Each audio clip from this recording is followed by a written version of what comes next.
I'm tired.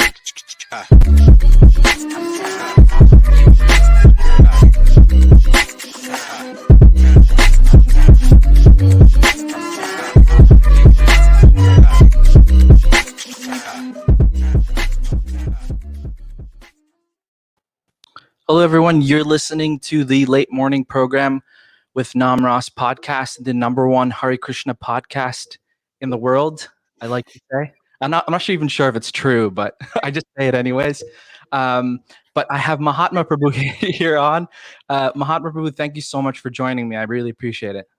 Happy to be here. I'm a great fan of yours. Oh, thank you so much. Really appreciate it.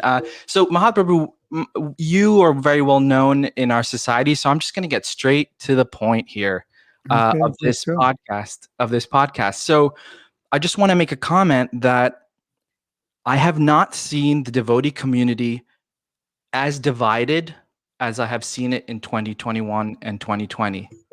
And I just want to know from you if you could comment on that, if you could kind of get some insight on that.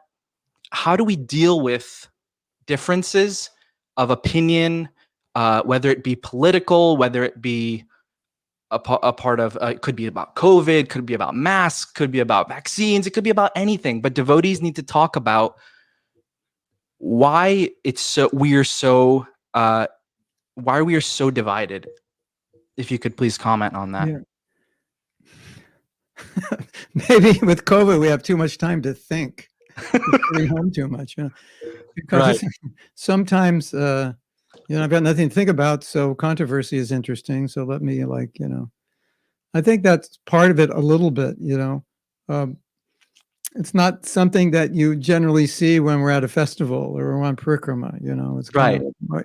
So that could be part of it, and I think our lives are a little boring. And so, look at the media, if it's not controversial, your show goes under.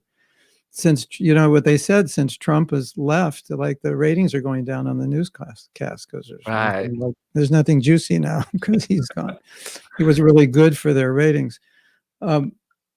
It also may be that we have certain events that are a little more controversial, but I always wonder, why would you want to get your mind into something controversial unless it's really essentially important to the welfare of our movement? Otherwise, wouldn't you rather think of Krishna and Krishna Lila and the conditioned souls? And it's so interesting, because we all think we're the smartest thing that ever hit the planet. So whatever we think is, of course, true, right? Isn't it? And, Namarasa, what do you think about this? And you think exactly what the opposite of what I think. I'll go, I don't like you anymore, Yeah. So then, isn't it? Yeah, I mean, that's what, online we see devotees arguing so much about different things, and it's like makes me think, and even about even the elders of our movement, as far as for example, Vaishnavi Diksha gurus or something, like if we can't come to a conclusion on something, or if we do come to a conclusion on something, how do we expect the younger generation to take on the society and the mood of the elders if they themselves can't kind of come to an agreement about something? Take on the mood of the elders. You have to go to debating school, that's what they're doing. So one of the first things that struck me many years ago when I heard a critique, well, that's being polite, a criticism of one of the leading devotees in our movement was, we have to respect the intelligence of that devotee. He's doing something innovative in his preaching, and it was being criticized because it hasn't been done before. Right. All right, I can understand why it's criticized. Yeah. In my experience in ISKCON, because I joined in 1970, every time there was something new, it wasn't evaluated whether it was good or bad. It's just, it's new, it's bad. It was like immediately, you can't do that. Why? Because we've never done it. So it's like, okay, if that's the criteria for being bad, it's never been done before, we're in a sad situation. So this devotee is being criticized, and my just gut intuition was not to analyze whether what he was doing was right or wrong, but to give him the benefit of the doubt of being a devotee. At this point, he'd probably been a devotee 40 plus years. and having a lot of success in preaching. Give him the benefit of the doubt that he's, sincere. He knows what Prabhupada is teaching. He's thought about this a lot. And the other thing, which is really bad, is that person, and we see this a lot, you don't talk to the person to get their opinion, you just criticize them. Right. So you don't give him a chance to say anything about what he's doing. And how can you represent them Right. if you don't even know what they're thinking? So I'm looking at this and I'm thinking, wait a minute. Trinada pi sunichena. What happened? We threw that verse out the window. We erased it or something. Took it out of Shishashtakam. We don't need it anymore. So that's what I find interesting. That it's that challenge of, okay, I don't agree with this, but should I lose respect for this person because he doesn't think like I think? That seems to be some very flawed way of looking at the world, and especially we wouldn't expect that amongst devotees. So sometimes I look at this debating and I think it's just really degrading into something not less than sattvic, and it's unhealthy. And like you said, that's a bad example. So that, totally. I mean, yeah, I understand that point. As far as sometimes we hear devotees who say, okay, we're debating this because it's a deviation from what Prabhupad's program was. Right. We want to stick as much as to Prabhupada as we can because, we're just representing him. We're via media. That's the way it should be done. And so to point out someone who's doing something wrong or deviant, then that's our duty to do that, is it not? Yeah. Wrong according to who? Right. That's part of the problem. I have a story, I think, which will help. Not exactly, but I think it's really an important point. Wrong according to who? So because it's wrong according to you, that means it's wrong. And I've understood Prabhupada correctly. Of course, the person who made the adjustment will think, no, actually, you're wrong because you didn't change, and you should have changed, and Prabhupada would have expected you to change because adjustment is a principle. But I'll tell a story. Maybe it'll help us a little bit. Yeah. So Tamal Krishna Maharaj was GBC in India, and it was difficult. And he wanted to go back to America and just get a break and preach. And he joined his old friend Vishnu Jan Swami. And that was the beginning of Radha Damodar. I mean, it already started. Radha Damodar started, but it was just Vishnu Jan Swami on one bus. And after Tamal Krishna Maharaj, it was all history. It built up like that, right? Right. So Prabhupada came to America, and he said, okay, Tamal, it's time to go back to India and be GBC. And Tamal Krishna Maharaj said to Prabhupada, he said, no, I don't want to go back. I'm preaching here. And Prabhupada sarcastically said, what's that? Preaching. It's just an excuse. You don't want to go back and manage because it's difficult, but I need your help. And so I need you, so you have to come back. And then Tamal Krishna Maharaj said to Prabhupada, no, I'll show you that preaching. So Tamal Krishna Maharaj is very intelligent, so he already knew Prabhupada was going to do that. So he had all the new devotees he made, maybe like 20 brahmacharis in saffron, shaved up, tilak, shika, everything. And he said, Prabhupada, I'll show you the preaching. And he said, just wait a minute. And he brought them all in, and they came, paid obeisances. He said, Prabhupada, this is my preaching. And Prabhupada just was beaming. He said, yes, this is preaching.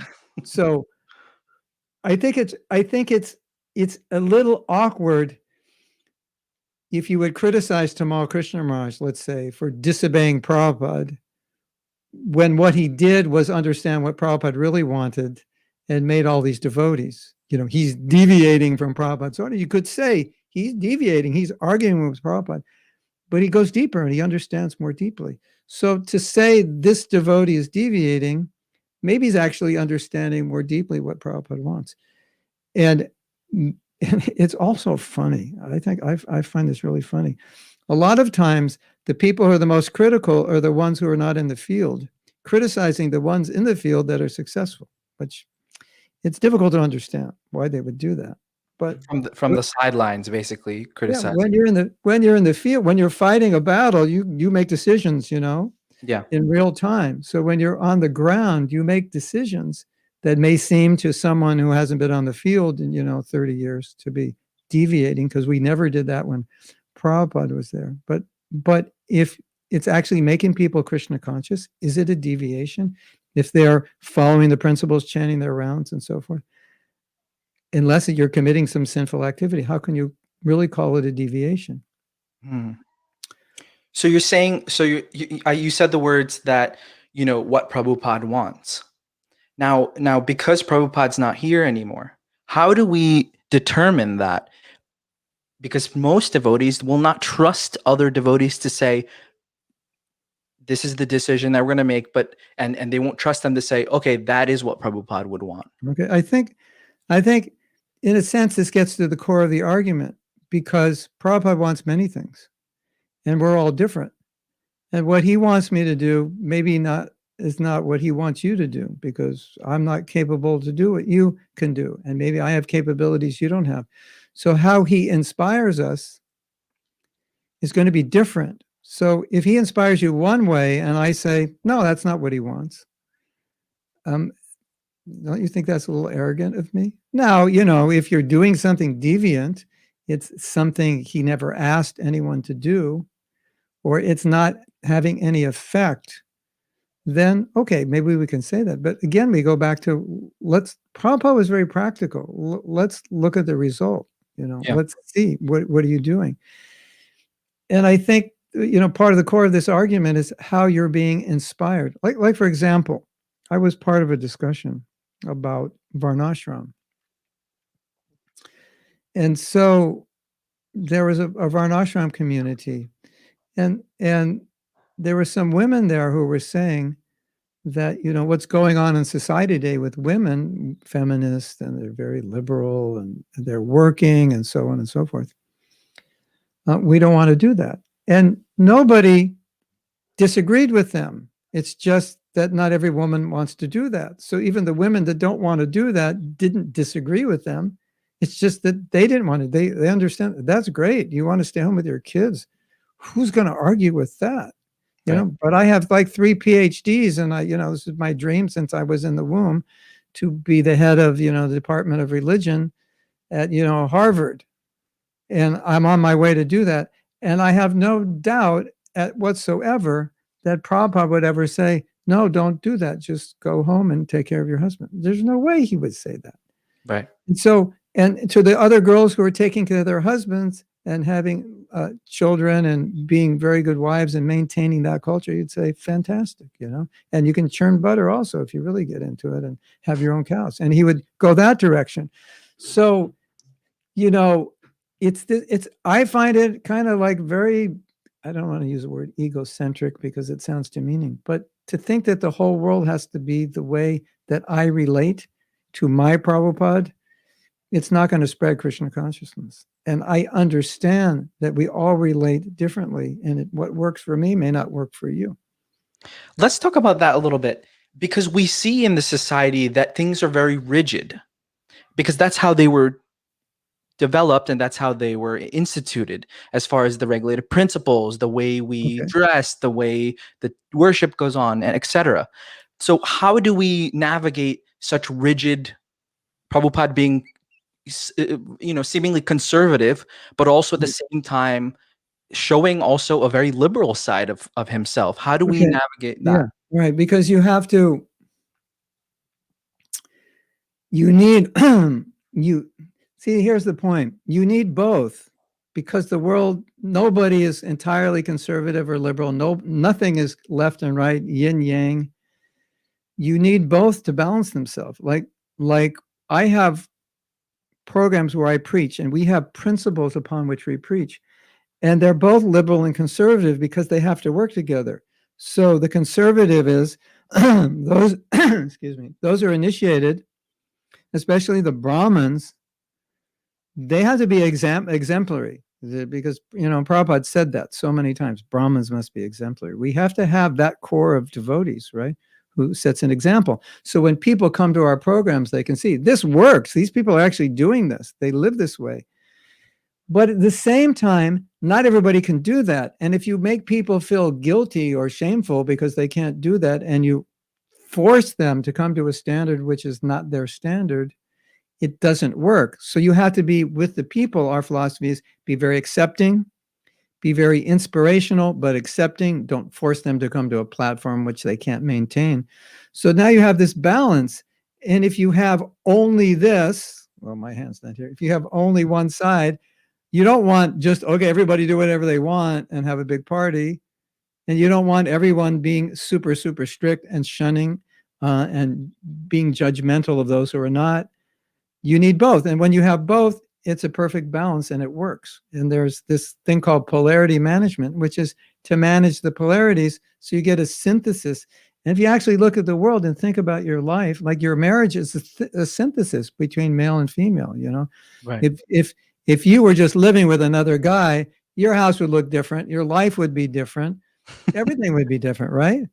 Probably a lot of clothes on the floor and the dirty dishes, but you know. So so that polarity, male female, is something who we are married. We're always like, you know, your wife says, do this. And you're like, why do I have to do that? She says, because I need it like that. Why do you need it like that? So after you've been married like a while, you realize, okay, she's a woman. I don't really have to understand why she needs it. I just have to know she needs it. And then it's like, okay, all right, I'll do that because that's what you need. Yeah. And she understands you. So I heard this principle, which is beautiful, that anytime you go to one extreme or the other, it always fails. This is historically true, politically speaking. Either extreme liberal or extreme conservative, it's a failure. And what they say is whenever you go to one extreme, it pendulums back to the other extreme because we're fed up with this form of government. Right. Okay. And you know, politically, like, okay, we're enough of Trump, enough of Republicans. And, you know, you can predict it. There's a guy who predicts, just, you know, looks at the, you know, and he goes, okay, this term's going to be Democrats, you know? Right. So, and this is something I intuitively felt because I had the fortune of living in Los Angeles when Prabhupada was there for 3 months. So I got to go to class every day. I mean, what an experience is that? I mean, I was only in the movement 2 years, 22, but still, by listening to Prabhupada's classes, it dawned on me, and I wasn't even thinking liberal or conservative because at that time in ISKCON, we were all just one homogeneous bunch of extremely liberal people trying to become extremely conservative. Basically, that's what we were hippies. All of a sudden, like, we're, you know, celibate hippies, you know, like we were like a real, anyway. And so, but I listened to Prabhupada's lectures, and there was this realization, not even like I was consciously looking at it that way, that it's so balanced. Because whenever he would say, be brahmachari, it's simpler, you know, et cetera, he'd say, but if you, then at the end of a lecture, you think, okay, it's all about brahmachari. And the end of the lecture, he said, but grihastha life, if you live in Krishna consciousness, then it's very nice. He would always, you know, and then our sannyasis would get up there, you know, 22-year-old sannyasis, and it would just be, grihastha life is bad, brahmachari life is good. And there was no balance anywhere. And I, you know, it was noticeable to me. It's like, wait a minute, something's wrong with this picture, right? And then when those sannyasis like turned 50, like, I'm so sorry I gave those lectures. Can you like burn all those tapes, you know, if you find them, and don't let anybody listen to them? So, you know, they became more, we were out of balance. And I always saw Prabhupada was in balance. He had that, you know? Yeah. I think sometimes that the way we react to certain differences are not necessarily that they're philosophical, but they're kind of a cultural thing as well. Like the way you were brought up. So example, someone from India who's living in India, who was brought up in India may have certain differences when it comes to, let's say, for example, Vaishnavi Diksha gurus or something. And then someone in America who grew up, they have also a certain view of it. So it is a lot about your cultural upbringing, isn't it? Yes. It's, you know, when you spoke to Garuda Prabhu, I listened to that whole thing. I like listening to him. And he said something that really caught me because it, you know, it will catch me if it's something that I've studied and think about. Right. he was talking about his interpretation, his Bhagavad Gita interpretation. And he made, I don't know if you even picked up on this, even though it was Maybe I kind of didn't. Yeah, subtle. probably I didn't. The word interpretation. And Right. he said, everything is an interpretation. You have to, it's a subjective world. You're interpreting everything based Right. on your culture, your education, your knowledge, your experience, your level of Krishna consciousness. What time you got up this morning is affecting, the quality of your rounds affects you. Everything is your interpretation. That's why we disagree on certain things, even though it's there in black and white. So what you said is 100% the reality. And it's something I find fascinating, beyond fascinating. That here, because I'm like social psychology, it just interests me Yeah. so much. It's just something. I was probably a social psychologist in my last 100 lifetimes or something. I find it so interesting, or just being part of an organization for so many years. You said, in India, they have a certain culture, so they think a certain way. I was in India last year. I left March 17th or March 18th. So it's all been a year. And I was with some devotees, and I left from Bangalore. I was with some devotees there. And it was just after the GBC meeting. So they're asking what was happening with the female Diksha gurus. Right. And I was telling them, I said, this has been on the books that they can give initiation. And the devotees were like, these are devotees I know, these are friends. And one of them was my disciple. So he kind of didn't say much, because I was saying, look at, this is what the GBC decided. These are the reasons they decided. I wasn't saying it was good or bad. I was just, I don't want to go there. I was just saying this is what they decided. And they were just like, it was like there wasn't a compartment in their brain for it. It's just like, it's not their culture. It's like, how do you get that woman as a guru? And it's so funny. Hello, you have women gurus in India all over the place, but still, for a traditional religious movement, there was no compartment for it. So I think that was obvious, because the major opposition to this is India. All right. Right. And like you said, what is so fascinating to me is that it's a philosophical issue, and all the people who disagree are from one country. How could that be a philosophical?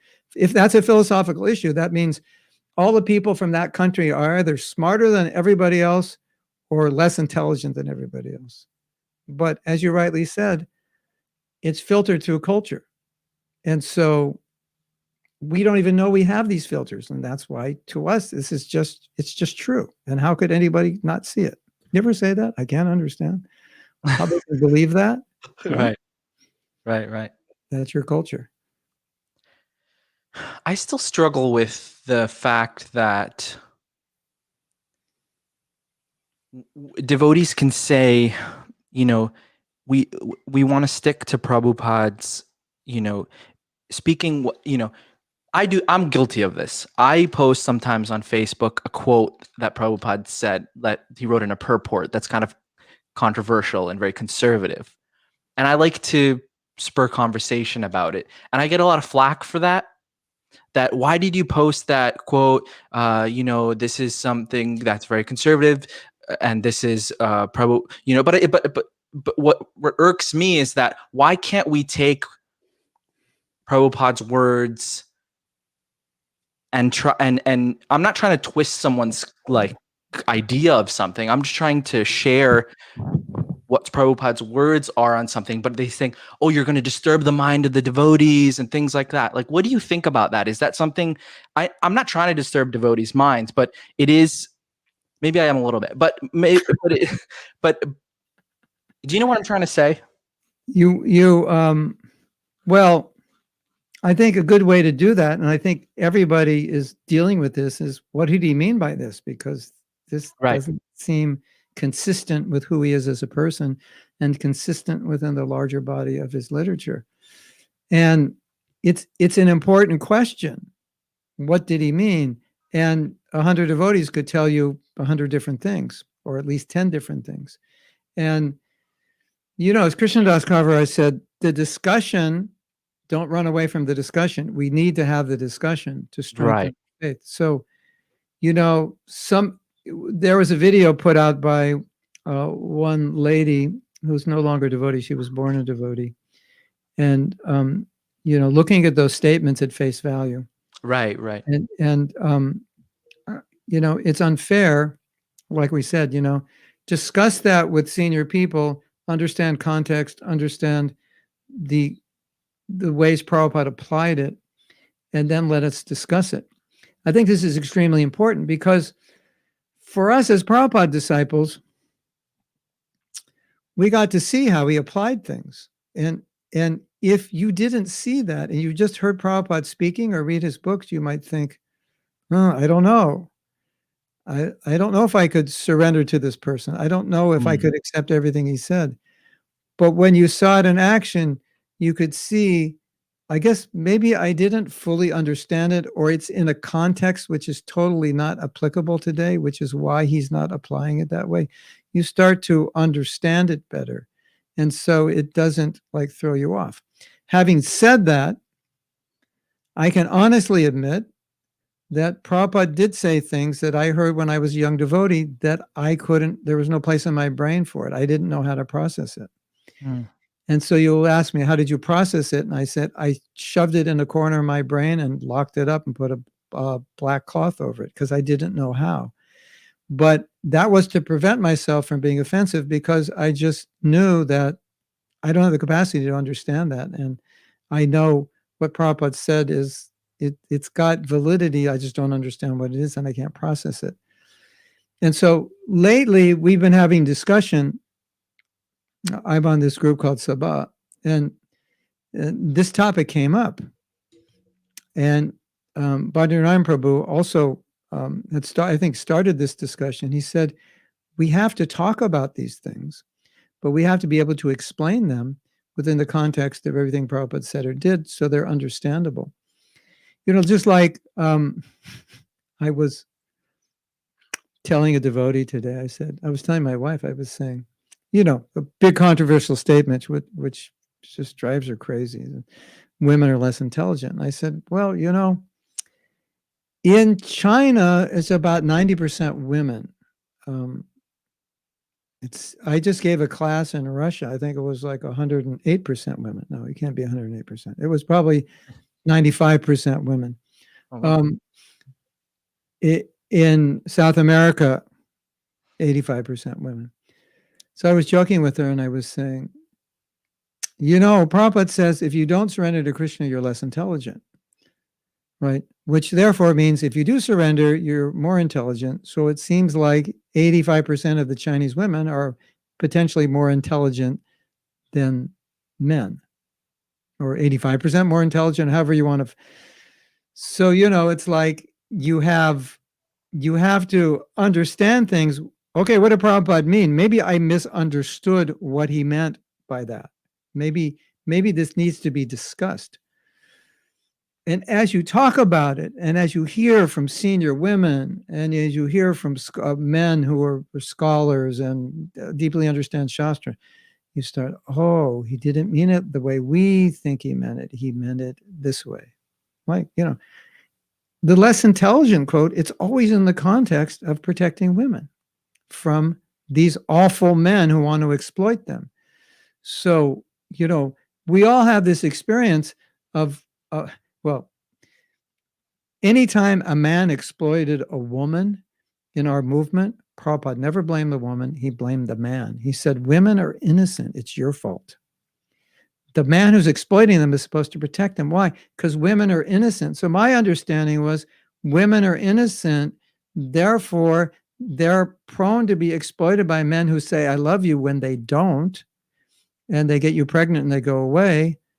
So, when Prabhupada says less intelligent, he means they're, I don't want to say naive, but they don't understand when a man says, I love you, when he does and when he doesn't, and therefore they need to be protected from these men, which is, of course, we all agree. So I tell my wife, if, when it says less intelligent and people ask you, what does that mean? So it just means women should be protected, which they're all happy with. So, you have to see it, and at least that's my part of my explanation. You have to see it in a context. So we were talking about that and said, well, we need I think Garuda Prabhu said it. We need books to explain these things because, they're difficult to explain. And even now, even senior devotees will explain things like, how do you explain the rape thing? And so Garuda Prabhu explained it. And some devotees said, yeah, that's one way to explain it, but, it's not the only way. So, these are like, these are difficult topics. They are. Something that doesn't sit well with me is that why do we have to try to, like, how far can you take that to explain his words? Like, you can take it and spin it to whatever you want it to say. Essentially, you can. I can write a book and say, this is what he meant, this is what he meant, this is what he meant. It's completely off what he actually meant to say. So why don't we just take the books for what they're meant to say and accept that instead of trying to make excuses about this is what he wanted to say? I'm playing devil's advocate here. Yeah, well, it goes back to the same problem. Take the books as they're said according to who. So the idea in explaining, okay, Prabhupada said this. What did he mean by this? Okay, let's see the other 100 things he said about this so we can come to a conclusion. But if you're just taking that one statement, right, and then, okay, it's your interpretation. You can say whatever you want. Well, he meant this, and rape means that, and less intelligent means this, and what let's. It wasn't even Prabhupada who said less. It was Manu. You got a problem with less intelligent? Go talk to Manu. He's the one who said it. Prabhupada being a representative of Shastra, he's just repeating it. But Prabhupada's repeating it in a context where he's seeing women being exploited and where they should be protected. So that's what's going on in his heart when he's saying it. But we hear it. It's like, oh, racist. Right.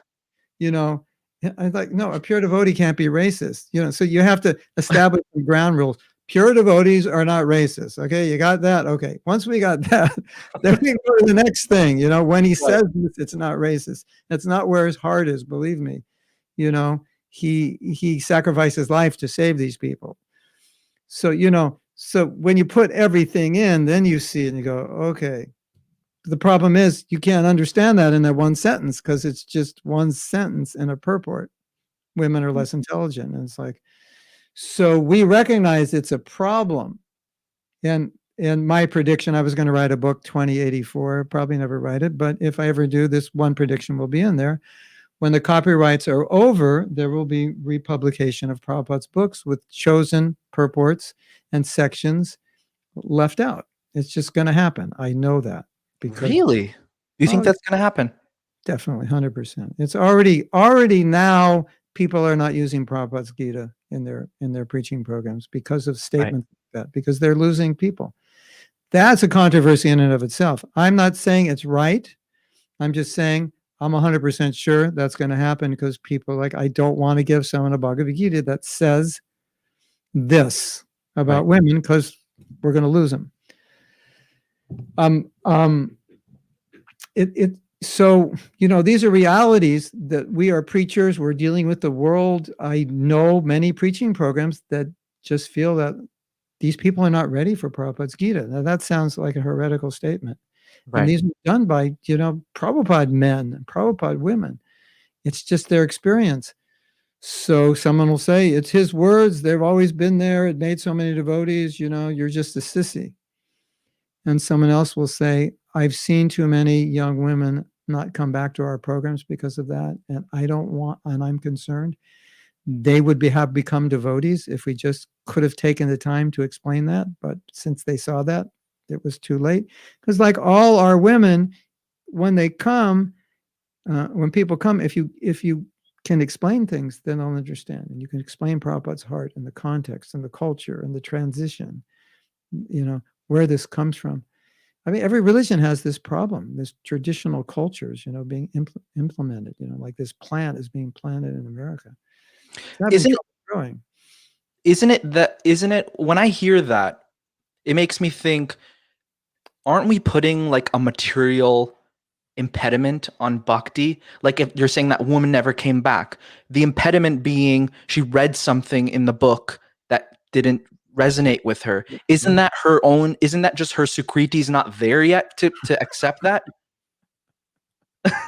Why does it have to be? Why does it have to be like the blaming on the Prabhupada's books thing? That little part of it, which I understand that completely, that people don't come back because of that, but I just don't understand why.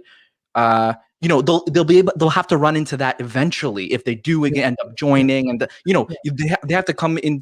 They're gonna have to enter it, even in interacting with devotees. Maybe someone might tell, oh, you're less intelligent or this or that. So maybe it's, you know what I'm saying? Yeah.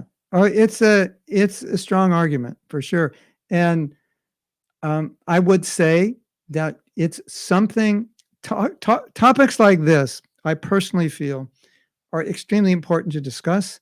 And we haven't discussed them enough in ISKCON. We haven't even discussed what is the reaction to Prabhupada's books, this book, that book. We haven't even done research. The only people who can tell you are the book distributors or the preachers on college campuses who get feedback. And I preached on college campuses for years, and I heard what they said. But there was no system where send that feedback to the BBT. They're going to discuss this, When Rameshwar was in charge of BBT, it was more like that. He was really in touch with what was going on in the world. And he published those books, Life Comes from Life, Higher Taste, Chant to Be Happy, to be more in line with where people were thinking. And there was no women are less intelligent in those books. So, I don't have the quote for this, but Agnidev Prabhu, if you ever see him, you can ask him, told me that Prabhupada said preaching means what to say and what not to say. So here's my little joke. I have a character called Bhakta Burfi. Bhakta Burfi messes everything up. He's Nama Niyama Niyama Brahmachari. Yes, of course. Hilarious. He's worse than that. Because he's more raw, he's newer. Right. And so he gives the Sunday feast, and he's like, okay, I'm giving the Sunday feast. 3 topics. Women are less intelligent. We didn't go to the moon. And if you eat meat, you're going to hell. So that's Bhakta Burfi, right? Now, are those things true? Well, let's say for the sake of this discussion, we'll just say, okay, those things are in our scripture. The Prabhupada did say these things. Whether it's exactly he meant it, how he meant it, okay, that's another thing. That's too nuanced for Bhakta Burfi, right? Right. So if sometimes we've seen what I would say sincere people doing very well in Krishna consciousness, and then they meet the wrong devotee and you never see them again. Right. Yes. Like they met Bhakta Burfi's cousin or something, Right. Or Bhaktin Burfi. It's mostly Bhaktas. And Bhaktis are probably a little better, sensitive, not so fanatical. So I think there's a balance between both. It could be that, she's just not ready. She doesn't have the Sukriti. But I always felt as a preacher, if I think like that, then it's like, well, I'll just sit outside and, chant Hare Krishna, and, who's ever sincere, they'll walk in the temple, they'll become representative, like whether I talk to them or not, whatever I say or not, however I treat them or not. Do you realize that in 1972 in LA, if you wanted to become a devotee, you had to live in the van in the parking lot for a week to test your sincerity? Did you know that? No, I didn't. A van. I don't know if the van, I don't know where you put all your stuff during the day, or if the van was just broken down. Right. But you can ask some devotees who joined, if you ever meet them, if you ever happen to meet them. If someone says, I joined in LA. So, was it 72? Did you sleep in a van? And, and then in 1975, Tulsidas was the president, Danavar Maharaj was there, and Tulsidas got this idea. Said, we should have a program for new people where we take care of them, where they have their own place. And that year, 100 people joined. Prior to that, maybe 4 would join a year. Half of them didn't stay, but 50 people stayed because we took care of them. We let them stay as guests. We let them stay for days as guests. We had this Bhakta program that basically baby fed them. And so, and we had the Bhaktin program. So, and we had mature, very mature devotees dealing with them. You wouldn't have Bhakta Burfi in charge of that. You'd have, and so it worked. So for me as a preacher, I always think, what makes the most sense without, okay, I'm not going to compromise what's in the Shastra, but if you're not ready to hear it, what's the point of telling you? Does it really matter? Right. I wonder, this is just a hypothetical question and we can't answer it. If I went to Prabhupada in 1976 and said, Srila Prabhupada, I've been preaching for 6 years and I have counted 100 women who were about to become devotees who read that women are less intelligent and they left and we've never seen them again. And I've done the math and I think at that rate, if I preach for the next 10,000 years, just me, or all let's say I make an estimate of ISKCON preaching, there's probably 1 million souls who will not take to Krishna, or 10 million souls. I wonder what Prabhupada would say. My intuition is he would say, then take it out of the books. And I'll tell you why. Because Prabhupada was not a fanatic. And Prabhupada's heart was with people and he would do what would help them. Hayagriva found something in the books and he said, Prabhupada, I think this will work against us, against our movement, against helping people. It was what was seen as a racist statement. And Prabhupada said, take it out. Based on that, all of us as Prabhupada disciples are lamenting from probably the day Prabhupada left, but it gets worse every year, I think. Why didn't we ask him these questions? You may have heard interviews. Have you ever heard interviews and do what he say? Why did I ask him this question? It was such an obvious question, but Yeah. So, this issue didn't come up so much. Women less intelligent. We were like a tractor, just like knocking down the forest. We weren't really, it was just like, establishing the movement, opening temples, and a lot of these social issues, they were there, but they never got in the forefront. Nobody wanted to talk about them. And I think that's like questions you're asking. I think that's the problem. We're not talking about them. And we should be talking like, how do we deal with this? Your question is like, is it Sukriti? Is there anything we can do? Is it tough luck? You just go on, give them the sauce, be the lion guru. And ultimately the answer to your question is it doesn't even matter because everybody's going to preach the way they preach anyway, according to what they think is best. So you're going to get the lion guru who you wish you didn't bring your best friend to the temple that day to the Sunday feast because your friend is like, oh my God, don't ever bring me here. You want to hear a funny story? Sure. So I grew up in LA. I went to school in Berkeley. I decided to become a devotee, and I came back for a Christmas vacation, 1969. So I was like all excited to tell my friends, this is it. I found it, And the temple was by car from my house 3 minutes or 2 minutes. Like I live in Mayapur. The temple was closer like than the Mayapur temple. We're faster to get. Right. So I bring my friends over, right?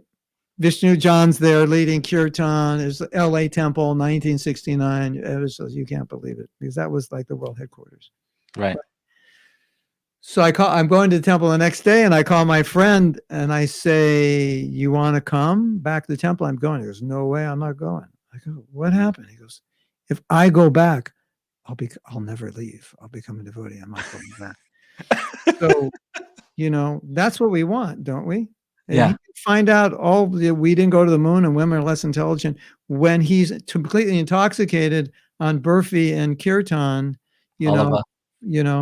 then it's like, yeah, whatever. I believe whatever Prabhupada says. And I just know, maybe I don't understand it, but I have faith in it and I need to understand.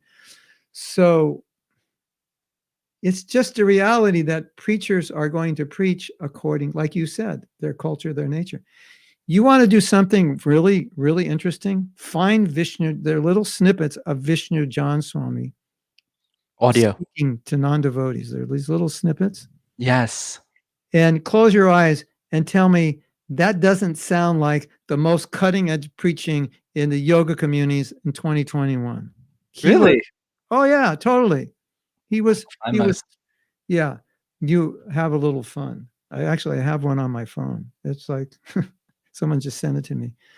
Yeah, I get these little clips every once in a while. That's Yeah. Vishnu John Swami.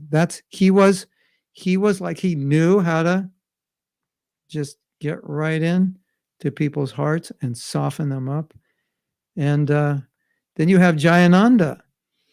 Jayananda was like, he didn't have to say anything. It's just who he was. People would see him and go, I want to be a devotee. I want to be like you, you know? So like, I can't be like Jayananda. I wish I were.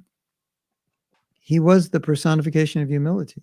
You know, maybe in 100 lifetimes I could get a particle of his humility. So we all have our capabilities. And then you have Gorgovinda Maharaj, who's like, so Namaras, what do you say? What's that verse? You don't know that verse? What's wrong with you? That's a different style of guru, slamming, chastising. Chanakya says, chastise your disciple. So you're going to say, Gorgovinda Maharaj, could you calm down? It's not going to work. It's not his nature, right? Right. But the point, and then you get someone like Bhaktivedanta Purnaswami, and he's talking all about culture and tradition, and it's like, wow, I didn't know that, I didn't know this, and some people are like, oh, this is so irrelevant, and some people are like, this is so fascinating, I just love this, and the reality is, you need everybody, because there's people like Gorgovinda Maharaj, there's people like Bhaktivedanta Purnaswami, there's people like Vishnu John Swami, there's like, and so you're not going to make them who they're not. And of course, at your preaching program, you can decide which one you want to invite, right? Right. You say, Maharaj, if you come, please don't talk about A, B, and C. And sometimes devotees do that, because they know what he's like. And say, could you just, this is our mood here. We try to do this. And it's like, okay. Or I can't preach that way. I'm sorry, Maharaj, because, this is the way we do it. But it's a reality that because we're different, some people love Trump and some people hate him, figure it out, you're thinking, why would anybody love Trump? And the people love Trump thinking, why would anybody hate him? I just can't understand. Isn't it? Yeah. Because we're different.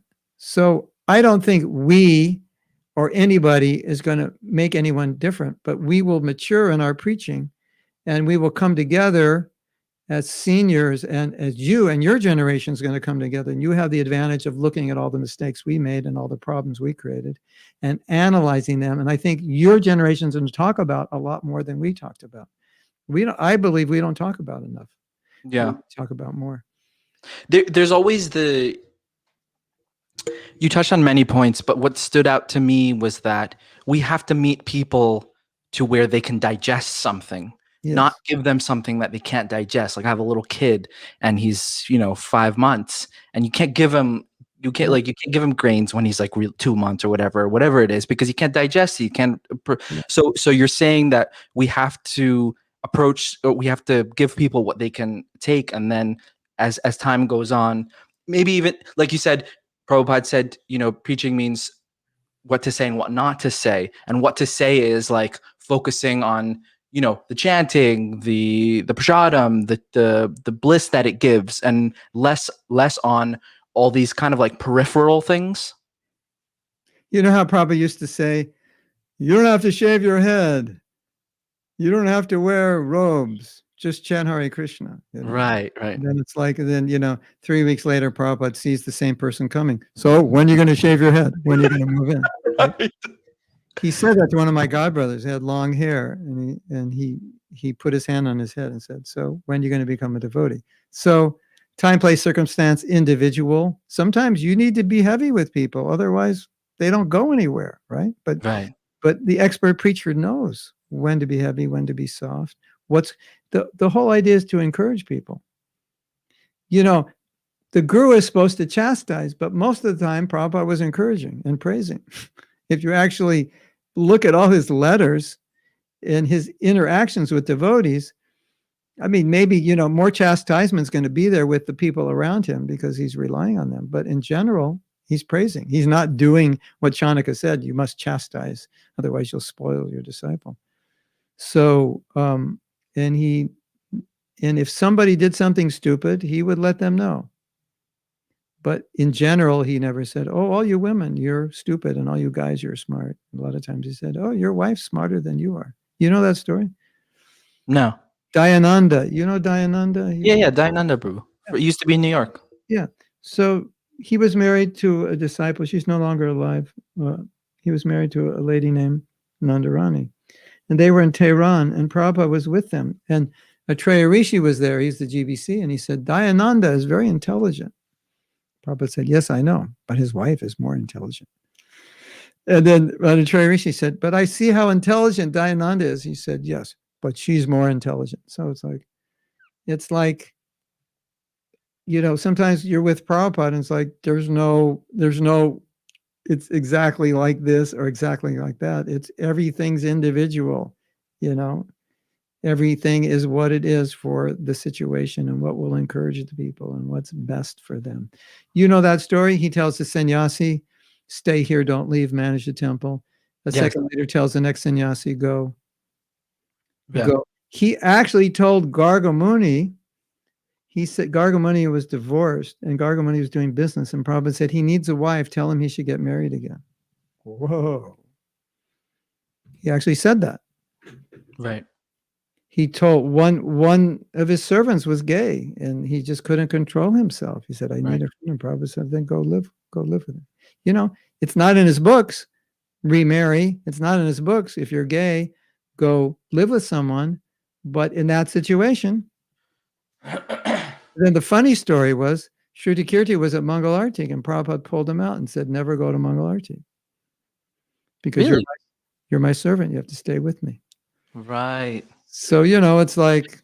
I feel like we've frozen Prabhupada in time, and then whatever he said at the specific time, whether it was in the books or in a conversation, it's frozen there. And if we want to kind of stray from that a little bit, no, because that's what he said, and that's what the letter was, that's what the purport was, and that's where you have to keep it.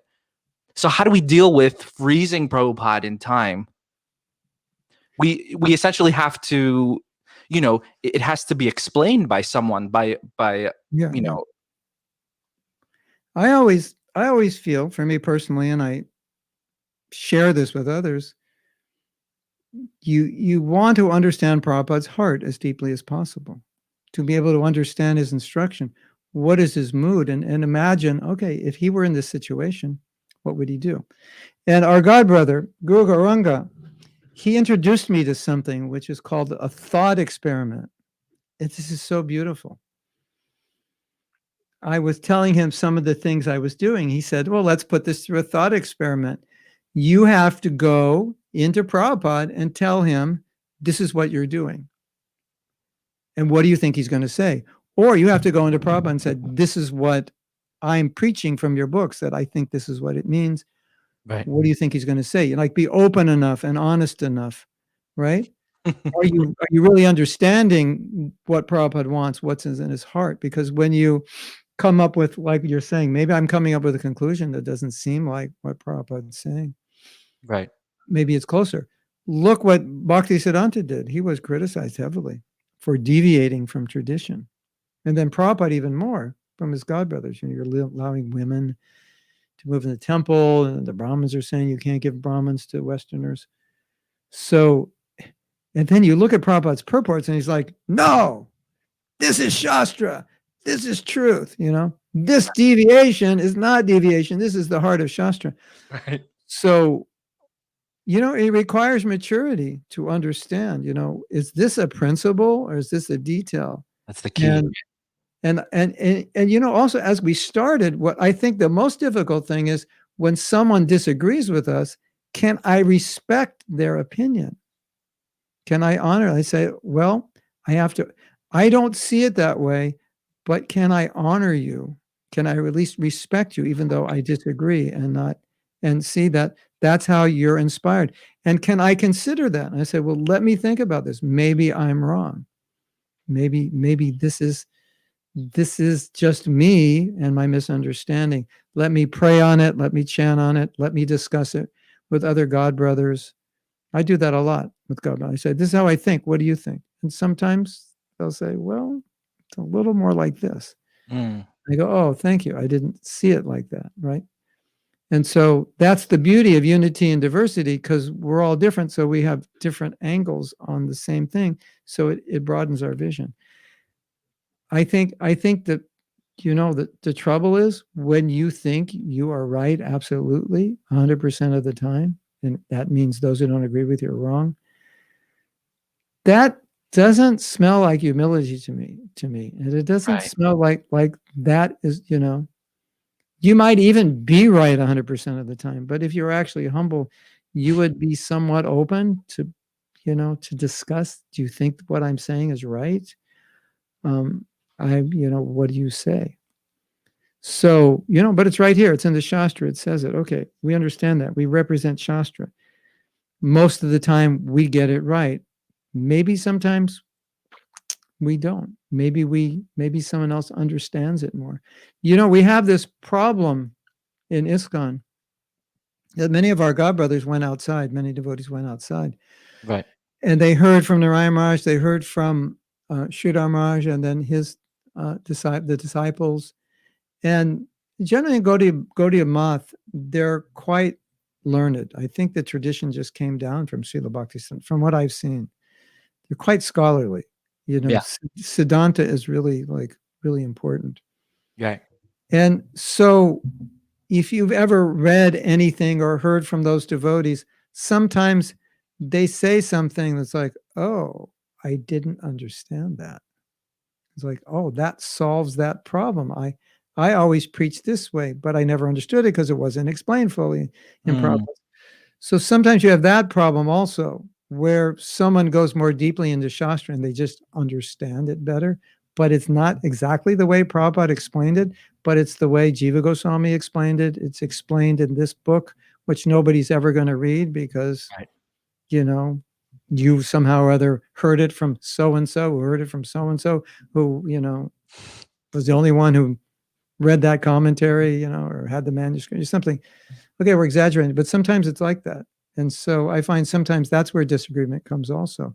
Somebody just knows it a little deeper, but it's not exactly the way Prabhupada explained it. But if you sat down with Prabhupada and you said, well, this is what Jiva Goswami says, and this is what's he going to say? He's going to say, not going to say, I don't agree with that, right? It's just an elaboration. So, you have to be a little open-minded. I did a search for liberal in the database, and you know what came up? It's a synonym for Mahatma. Prabhupada uses liberal as broad-minded, not as we use it politically as kind of like degraded, or 30% of the Democrats are atheists or something like that. Right. You don't find very few, if any, atheists on the Republican side. So we don't use it the same. That's how Prabhupada used it. Liberal and conservative is just conserve. It means to conserve. Tradition, conserve it. Right.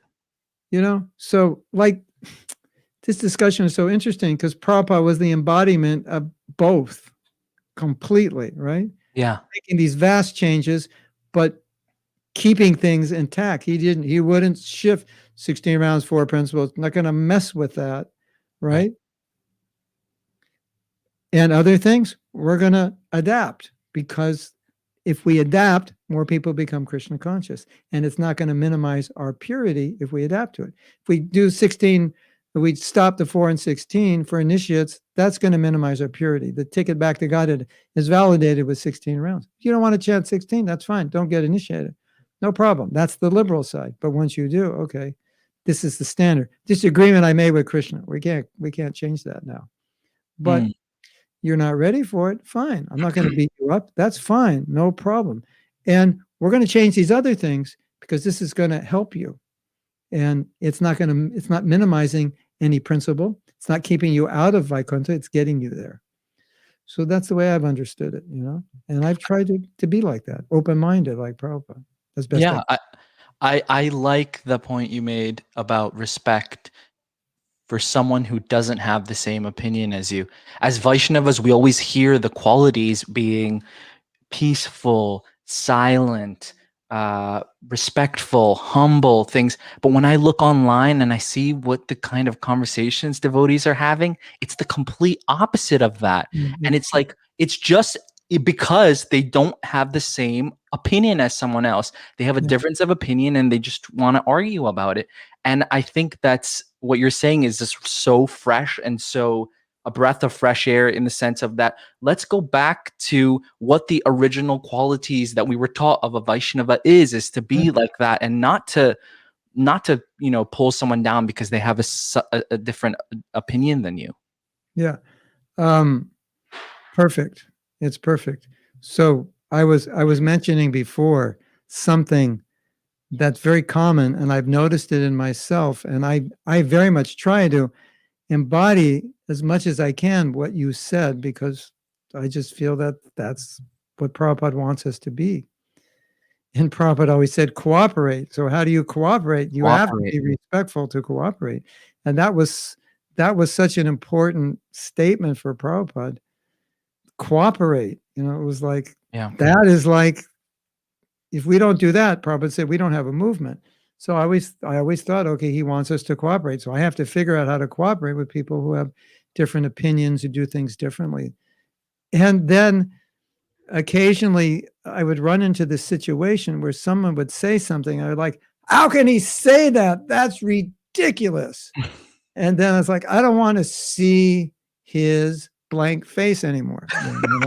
No, I shouldn't say that, but I'm looking at that and going, why did what he say affect me that way? To like, if next year I go to Mayapur and I see him, I'm going to run the other way. I just like, I can't be around people who think that way, because I think the way he thinks is going to destroy ISKCON. And I think he's coming from like he's still in the Satya Yuga and reading Manu Samhita, Right. So, and I'm seeing how I rile up like that. And so then I ask other devotees, do you feel this way? And everybody's like, yeah. I dislike them simply because they don't agree with me. You've heard of false ego, right? Well, that's false ego on steroids, I think. Isn't it? Yeah. I don't like you. Why? Because you don't agree with me. That's a good reason. So, but that's actually what's happening, right? And I think for me, my realization after going through that, and hopefully I'm getting better, was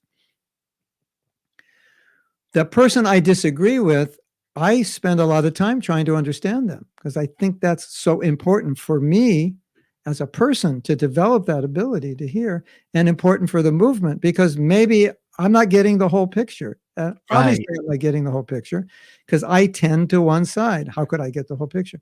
He can give me the other picture. So, okay, so what you're saying is this, and that. Okay, let me think about it. Let me add that into my equation, because it balances me out a little more.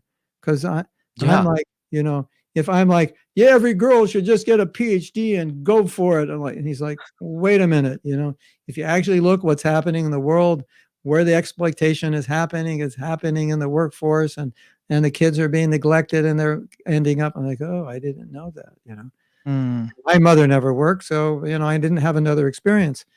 And so then he enlightens me, because that's not really our culture, and that's not, and so now we have two polar opposites. Both have validity, but I wasn't thinking this side. So if I can just get my head around what he's saying, I don't have to necessarily give up what I believe or what I think is correct. But if I add that, it becomes more balanced. And here's what I find a problem to be. If I am not balanced and I'm teaching people, I will make them imbalanced. This is, I feel, a crime of every teacher. You can actually Wait, can you repeat that? So if you're not balanced, if you're teaching someone, then they will also become non-balanced. Because I will just focus on, women should just go out there and do this, and just get them out there, inspired, and let them go for it. And if they want to, get married when they're 18 and have kids, just tell them, you are so stupid, right? That's imbalance, because then everyone I talk to is going to think that way. That's not our philosophy at all, right? Our philosophy is more like encourage everybody according to where they're at. If you want to have a family and like that, that's our tradition. That's our culture. That's what you want.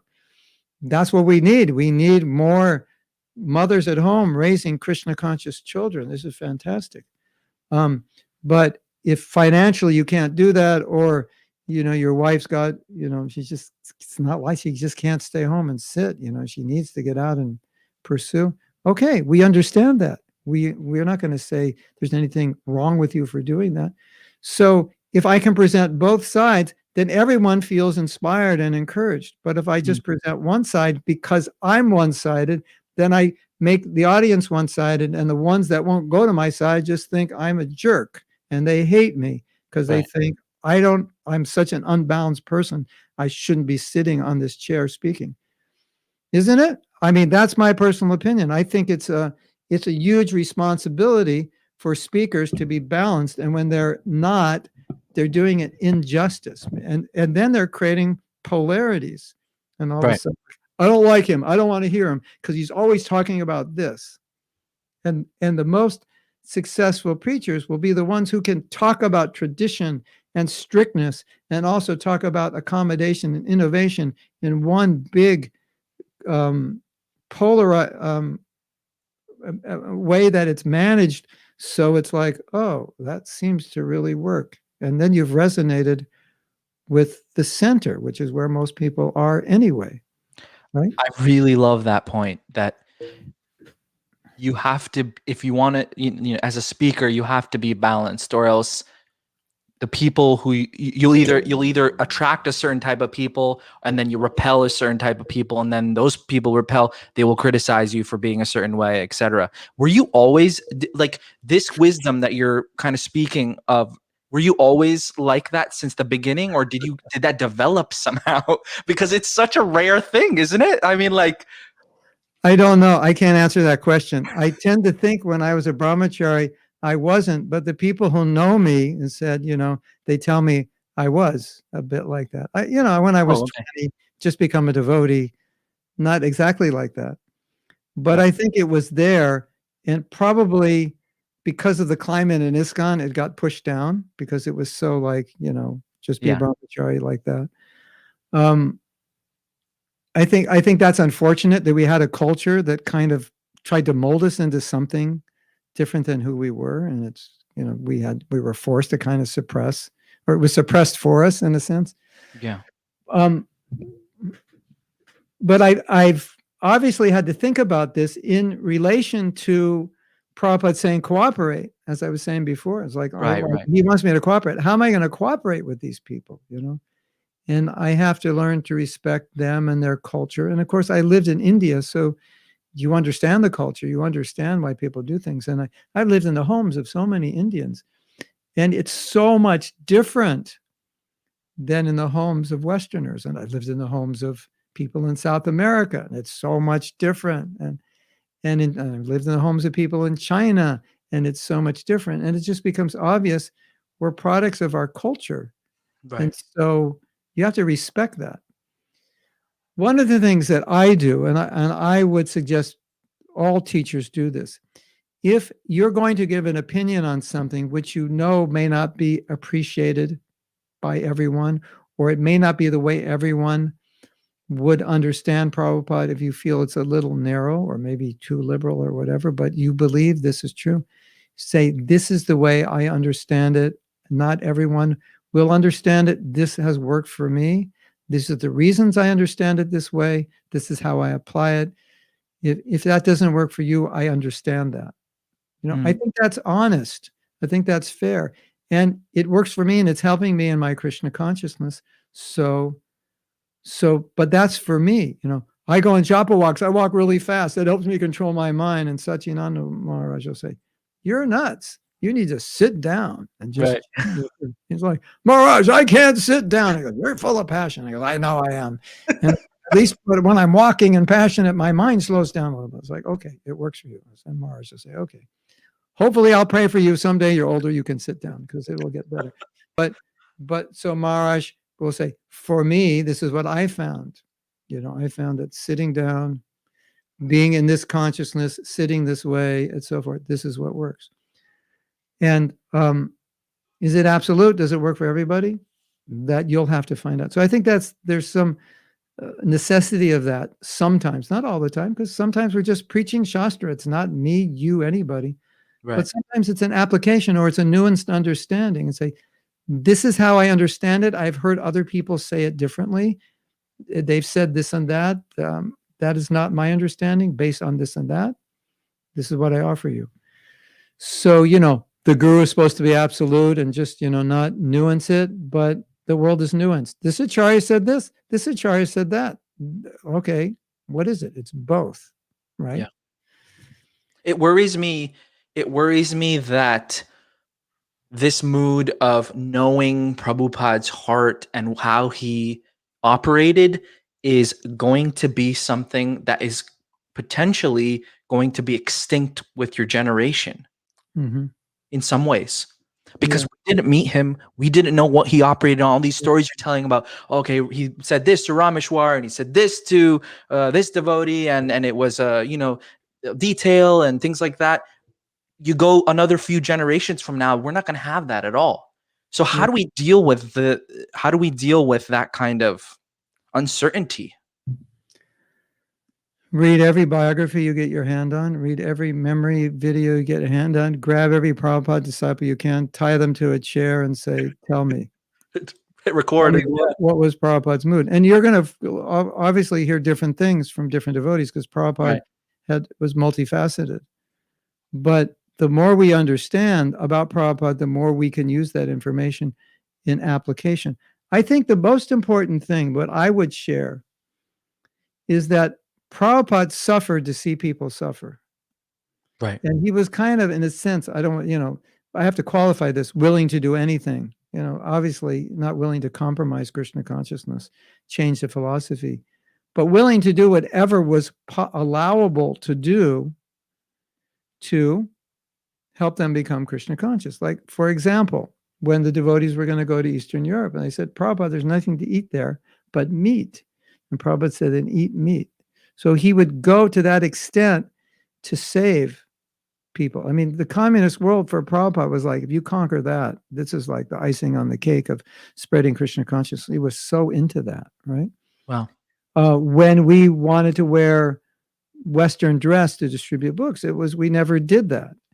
And there was a controversy about it. We're dressing up. It's a compromise. We look like hippies again. And how Prabhupada was convinced? The GBC, who was promoting that we should dress this way, told Prabhupada, said, "Whatever you want, we'll do, but I just want you to know, if we wear dhoti kurta, the book distribution, in my estimation, will decrease 50%. Within a nanosecond, Prabhupada said, "Then wear Western dress." That was it, So I think we need to understand that about Prabhupada, that his heart was for the conditioned soul and whatever would help that. And if devotees would do things that he felt were like compromises, if they said, "But Prabhupada, this helps," and he'd say, "Okay," he said, "I don't know, you really think this helps?" "Yes, Prabhupada, we do." "Okay, then you can do it." It's not like a sinful activity or compromise of Shastra, but just kind of like, do you really need to do this? Go this far? You really need to have all these instruments in the kirtan? "Yes, Prabhupada, it attracts more people. We're making devotees from this program." "Okay, if you're making more devotees, making more than when you weren't doing this?" "Yes, Prabhupada." "Okay, you could do it." That was like, that's his heart. See, the problem with that I see is that Prabhupada can do that, but anyone after him cannot do that. Like, you can't do that, and that guru that can't do that. No one else can do that. Only Prabhupada can do that. Yeah. And so there's no room for any kind of movement in whatever, like you said, okay, wearing Western clothes is going to distribute more books. Someone tries to do that, they're instantly criticized. You can't do that. That's a deviation, etc. How do we deal with that? I mean, that's raising Prabhupada in time. Yeah. So here's the problem. If you're too conservative, you're going to become outdated. You're going to be selling typewriters. Don't change. Well, computers, no. Typewriters. So there are people that like typewriters. Eco-friendly and like that. I mean, they're kind of cool. You don't have to stare at it. That you don't get all the electromagnetic frequencies and so on. I could never write on a typewriter. I've written 3 books, but if it weren't for computers, forget it. I have to edit it a million times. So The fault on the over-conservative side is you become irrelevant. The fault on the over-liberal side is you water down or you compromise or you change something, right? So again, it's all about balance. And I heard this talk the other day, and this guy was saying, if you have polarities and you only argue for one, it always fails. If you only argue this side, it always fails. An example is given. Change versus in an organization. It's kind of like what you're saying. Change versus tradition. We can't change. No, we must change. Yeah. So is it we must change or we can't change? It's both. So the way he dealt with it, he said, look at just look at what is good about change. And all the change guys, the guys that don't want change, look at what's good about not changing. So you recognize some things need to be changed and some things we should never change because they're working. But if it's not working, why do you want to keep it going unless it's a principle and we can't compromise? Okay, this 60 rounds, 4 principles doesn't work. 4 rounds, 3 principles. That's what Gaudiya Math does that. That works better. Okay, fine. We can't change that, even though it works better. We can't because we can't. We can devise a pre-initiation or whatever, but we can't give official initiation. So that's something we can't change, but we could change the way we talk about initiation. Oh my God, my friends are going to be like, what are you talking about? Three principles? And it's like, I'm just going to preempt that. But yeah, please continue. Well, I understand it's in traditional Gaudiya Math, there weren't any vows, for the Grihastas. It was just like, right. Don't starve them all. What's the vow? Don't starve them all. It's something, Right. And like, no illicit sex, forget it. They wouldn't even ask them to follow that. It's like, that's a joke, Right. Prabhupada came with a little different thing. No, we're going to follow 4 principles in 16 rounds. At least we'll try that experiment. It's not working so great for everybody. So we reevaluated it. All right. So what's the liberal side? And they go, hey, wait a minute. We've initiated, whatever, 100,000 devotees. How many do you think chant 16 rounds and follow 4 regular principles? Generous guess, 50% maybe. Okay, let's talk about it. Let's take a survey. We get the survey back, 50%. Okay, well, let's talk about it. What does it mean? And say, well, maybe everyone's not ready for it, et cetera, et cetera. So we're adapting, innovating, but we're not changing the principle. Okay, if you get then maybe we need to wait 10 years, or maybe we need, that they do this, and this before they get initiated. And, we want to be concerned, about young couples and, this and that. Let them, get initiated when their kids are grown up. And we could talk about it. I'm not saying anything is right or wrong. You just put it all on the table. So then you're being innovative and you're still being traditional. It's all about balance. So if you go too liberal, just forget it. We have to change it. 4 rounds, 3 principles. That can work for everybody. Everyone can take initiation. Anybody can do that. And like, oh, it's on paper. That sounds good. But that's gone too far, right? So go too far this way, go too far right, go too far left, you'll fail. This is historically, statistically proven. If you just focus on one polarity to the minimization of the other, you fail, because we have to find that center point where they both merge. Isn't it also according to the guru as well? Like when talking particularly about the principles and the rounds and things like that. Yes, For example, there was one guru who's now not with us anymore. He had a disciple who was deaf, and I think he was mute as well or something. And so he told him, you can only chant only 4 rounds, because it's like very difficult for him to chant. So chant only 4 rounds, and that's what you're going to do. So what would you say to that? That is deviating from 16 rounds, but he took it upon himself as the guru to say, okay, this particular situation, you can do 4 instead of 16. Yeah. Okay, you've opened up something which I find an extremely interesting topic. What goes on behind the scenes? Maybe we need another podcast. Oh, I have a sound for that. Hold on a second. Okay, let's get the sound for what goes on. What really goes on behind the scenes. How's that? Okay, sorry. People don't like when I do the sounds. I kind of like break up the whole conversation. But sorry, continue. Oh, So okay, we can hear you now. Sorry. So I had a discussion with a god brother about something I said in public. What you said, I totally agree with, 100% agree with. And this is what I instruct my disciples. But I don't instruct them directly. I have my disciples instruct my disciples, and I don't say it publicly. So I'm just, it's like, and he wasn't trying to be cute or even philosophical. Or it's just, this is just how it is. So if you talk to most gurus and say, well, what's it like behind the scenes, and say, well, I have a disciple who can only chant 8 rounds, and I said, okay, for now just chant 8 rounds, because whatever, they have a lot of kids and it's difficult and blah blah blah, and a job, and they're going to school, and they're full of guilt and shame.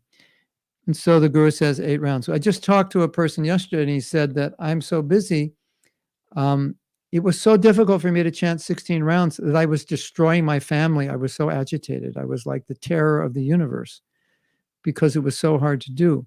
And so his solution was 0 rounds, because he's an all or nothing guy. So I said, why don't you just find a number that works? You're so out of balance. And it was like, Right. the lights went off. He goes, yeah, I am out of balance. So there are realities that we all face. Women, initiated women, when they have kids, some of them just can't manage to get their rounds done. Some can. I think they're probably in the minority. I don't know. Right. But maybe someone objects, but haven't done any surveys. But there's plenty of women can't do it for a while, and they'll tell their guru. What's their guru going to say? Do it or die. He might. I mean, Prabhupada said that. I must chant 16 rounds. Right. But sometimes you're so close to the situation. You feel it so deeply. It's impossible. Prabhupada was told that so-and-so Maharaj is not chanting his rounds. Can you get him to chant his rounds? And Prabhupada said, no, you tell him. I can't get him to do it. So, but he was doing a lot of service, and Prabhupada didn't even discuss it. It's just like, whatever. So there are realities. I mean, if you really, if you talk to people who worked closely with Prabhupada, you'll see that he made so many compromises, to get things done. Yeah. Like Bhaktisiddhanta rolled beaties for the workers, things like that. Not that Prabhupada rolled beaties for his disciples, but sometimes he would make compromises. It was necessary. So what goes on in public in the classes, and what goes on behind the scenes, what goes on, not always the same, but that's reality. And wow. It's good for devotees to know that, not as an excuse to compromise, but to know that Right. sometimes extenuating certain circumstances are there. You go to your guru and let your guru make a decision. And some gurus will just say, no, 16, or I don't want to see you. Right. You may want to, if you're not initiated yet, you may want to investigate if your guru is like that, because maybe that's the guru you need, or maybe it's the guru you don't. Some people are like, I need a guru like that because I am so lazy. I need someone with a stick over my head. And others are like, I couldn't deal with that. I would, have a nervous breakdown. So, but generally most gurus will understand your situation, and you'll work it out and say, okay, do 8 now. And can you start 16 next year? And like, oh yeah, when they're a year old, I can say, okay. So you do the that. higher thing is that people are not feeling guilty, and then because of guilt, they completely stop everything and go in a complete other direction. Yeah. Well, that is the liability of being too conservative. You can't budge. This is it. This is how it is, and that's it. And if you don't do it, then you're basically chalking a path to hell, and that's the end of it. And that's the ultra conservative. The ultra liberal is like, yeah, just do your best, whatever, try. You're just a human. You got to be real. You've heard Yeah. that one. Got to be real, Prabhu, What does that mean? Well, I'm smoking pot, you got to be real. That's, for me, that's real, So, Right. so that's a little bit too out there. So somewhere in the middle is we have to have a certain level of discipline and we have to have a certain level of reality to be self-accepting of our faults, but still strict to know that there's a standard. And that's more healthy, in my personal opinion. And when you get too far out, it starts, in my personal opinion, and I think the personal opinion of every psychologist in the universe, to be quite unhealthy. And it's almost, to me, like a disease when you get too far out. But some people are just born like that. That's how they are. They cannot, they're ultra conservative, ultra liberal, and so it would be really good if they understood that so they could try to balance it. And a lot of them just think, no, reality is conservative, reality is liberal. But that's your reality. That's, they've done brain scans and this scan shows this is, oh, well, that's a liberal brain. That's a conservative brain, and not 100%. But there's some differences. Or like you say, culture. That's the culture I grew up in, traditional culture. That's what we do. It's also who you associate with as well. I feel like for your example with your godbrothers, like there's probably godbrothers who are more like not in a bad way, but more, more balanced, and who are more unbalanced, and those who are more balanced may gravitate towards you, may have a closer relationship with them than your Generally. godbrothers. Yeah, and then so in the same way, we should find people who, or devotees who think like us, or who are like-minded. Not exactly Yeah, think like us, because then that sounds like, okay, we're always going to have yes men or yes women, and that's going to be the end of your kind of yeah. growth. So it's true and not true, because the last statement is true. Then I'll never see thing if I don't Right. listen to the other side. I'll never know what the other side is, and I'll always be more convinced I'm right because all my friends will tell me, "You're spot on, Prabhu. You understand it exactly." And I like, "Of course I do, because I'm balanced." Right. Um, but sometimes it's necessary to slip a little on the liberal side or slip a little on the conservative side, depending what you're dealing with.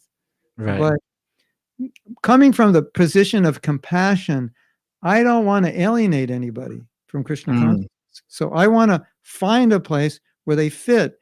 And you're asking me, was I always balanced? And I think the balance kind of hit the peak when I just felt like I don't want to see anyone left out of Krishna consciousness, and I don't want to discourage anyone. wow. I've never discouraged conservative people. I think it's great if that's what they are and they can do that and they have this tradition and it just goes on and their kids pick up on it, fantastic. It's when they will become offensive to the Right. more liberal mind devotees. I'll go, wait a minute, now we have a problem. But in general, I just want to see everyone accepted and happy in Krishna consciousness and advancing. At the same time, point out this is the goal right here. This is what we're shooting for. You're coming from this side, you're coming from that side, but that's where we're going. And I just want to encourage you from whatever side you're going. And that's my fear of being being excessively liberal or conservative. You start alienating people. You start making people feel guilty. You start polarizing people, and then they start disliking the other side. And so arguing against one another doesn't work. But seeing the good in each argument, that's what works. That's what enriches us. That's how we grow, and that's how we get better. You have students that are very conservative, and the all completely other side as well. Some, not many. The ultra conservative are not like the most attracted to me, Right. but um, and my daughter went to Gurukula. We lived in India. Up every morning, every day since I was initiated, 16 rounds, 4 principles, So I study Prabhupada's books a lot. I've given some pretty heavy duty classes, but I don't give it in a heavy duty way. But, this is the Siddhanta, like it or not, you do this is wrong, Right. So it's not like I don't have that nature, but it tends to be more I would say it's more geared to where people are at, because not everybody can hear that. So it's always like, okay, when I give the neem leaf, we'll just put it inside some ice cream so you can eat it. You may not like realize you actually ate it because the ice cream is so sweet. I Right. think that's important, that people relate to it and feel comfortable so they don't reject it. Right.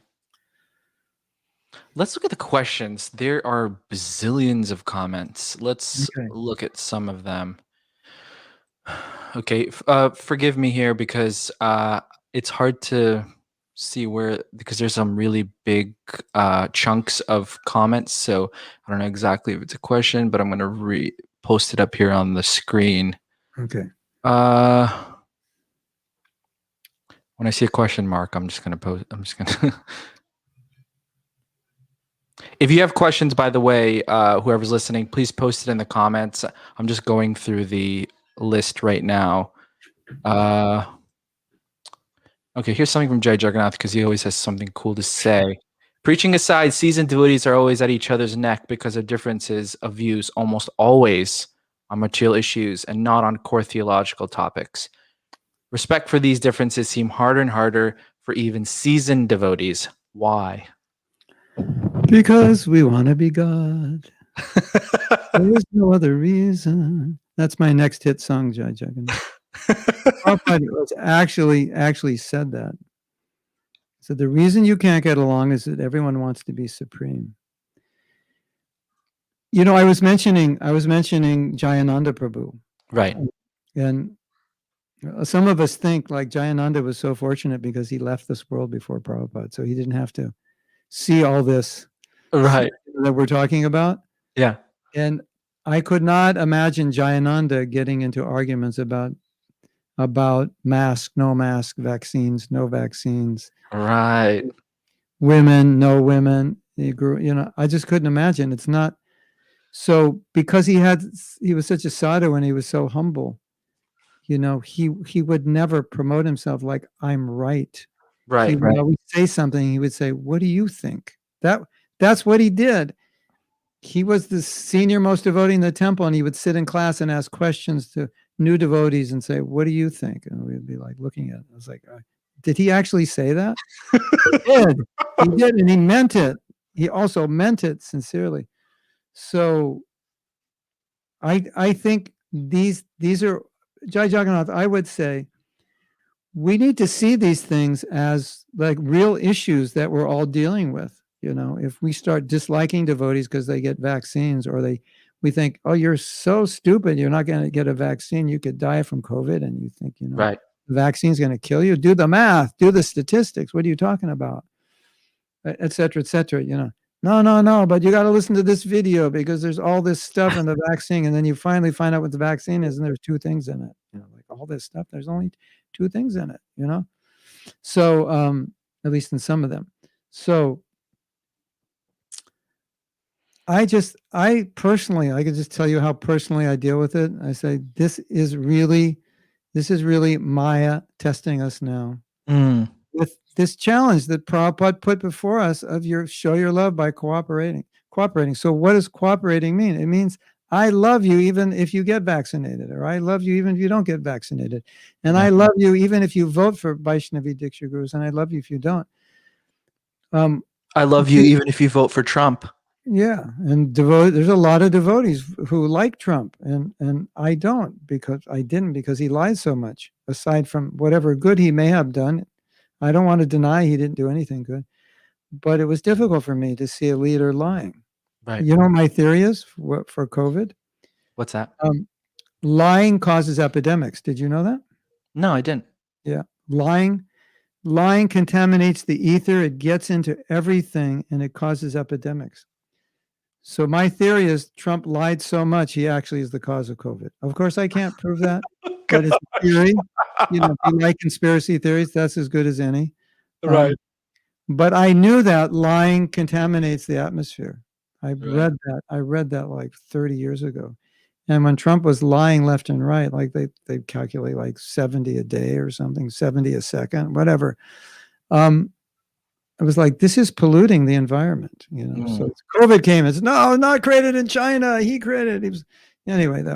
That's another topic. But I don't know if any of you have heard that theory before. But I think what I've heard is that lying is like a big weight on the earth.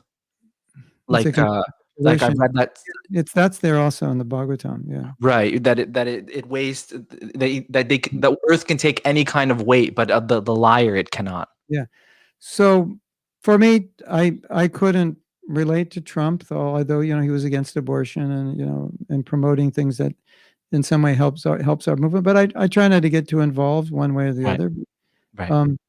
And I have very good friends that were pro-Trump, and I was shocked. And they said you got to understand things more deeply, and they studied it more deeply. And they said, well, on this issue, and I was like, okay, so I had to respect that. These are my friends, right? And they have to respect me. And that was like a huge challenge. I actually did not expect any devotee to be pro-Trump. Then I found, well, actually there were many for various reasons. Many people don't know that. Yeah. And then I had to okay, well, let me see. So why they are and not dislike them because I don't think he's good. And I took it, Jai Jagannath, I took it as a personal challenge, just for me, my own purification, looking at my own psychology and reaction. Because anytime you react to something, it's not about the person, it's about you. Yeah. Something's going on inside of you. You want and I realized I want the whole world to think like me. Because, the way I think is just perfect. So, if you don't think like me, something is definitely wrong with you. That's how I think. And that's why that's how I realized that if something upsets me, it's because it must be that's how I think, and I want everyone to be one big whole, just like hugging together, we're all the same. And that's actually stupid because nothing's going to happen if we're all the same. Diversity is our strength is in diversity. Right. We're better for it. So that's, I think it's just for us, all of us, to look at our own hearts when we're disagreeing. Just ask ourselves, why am I so stubborn? Why am I so close-minded? Why do I always think I'm right? Can I learn something from the other side? Like that Brilliant. When this female Diksha issue came up, and on our subgroup, we had to deal with it. Yeah. We had to discuss it. I read everything on both sides. I said, I'm going to read everything on both sides, the sides I agree with and the sides I disagree with, and be totally open to the side I disagree with. And it was such a powerful exercise to do that, because it's like you have to overcome all this prejudice and whatever you believe is right for whatever reason, and just open your mind and look. This is what Prabhupada's saying. He's saying this right here. He's saying this right here. You can't deny he said that. You have to look at that. You have to process that. You have to try to understand according to the way the other side is explaining it. So at least I was proud of myself for doing that. And I think that was the least I could do as a person who has to make a decision on something, is to totally understand both sides without any enmity for anybody. So that would be my answer. That's a great answer. It absolutely blows my mind how balance is such a hard thing to come by these days. It's like, wow, what you're saying makes complete sense.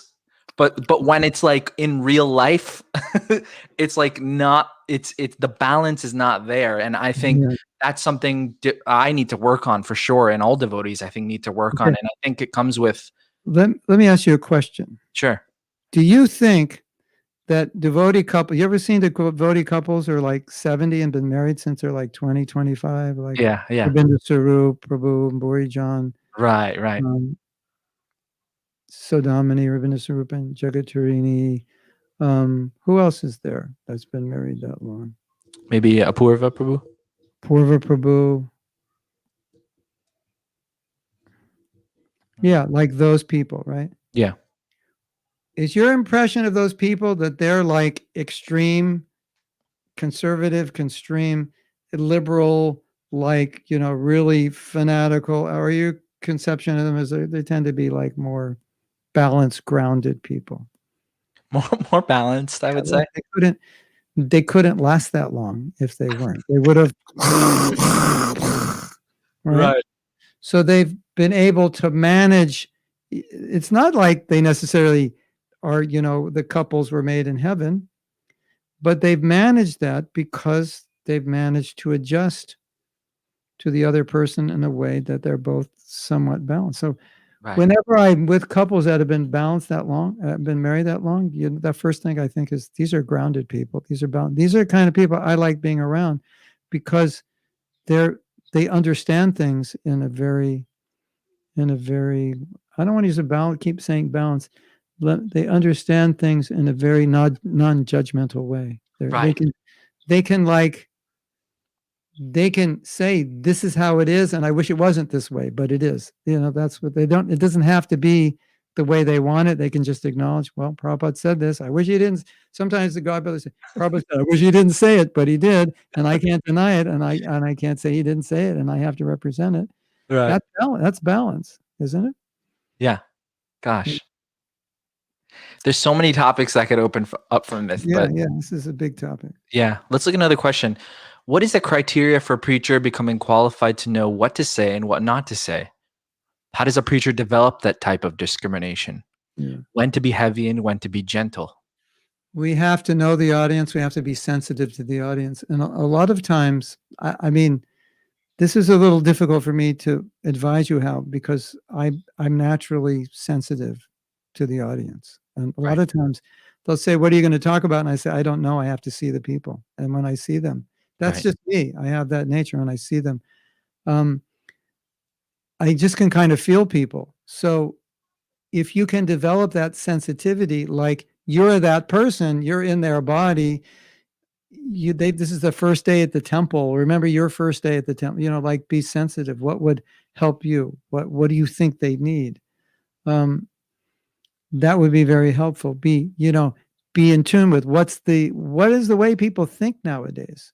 Of course, you could say, yeah, Prabhupada said no, the Fugs, this big rock band came and he said no illicit sex and they never came back. So you have that idea, you just have to be, but to understand your audience and where you're at, Prabhupada was expert at that. He really just like,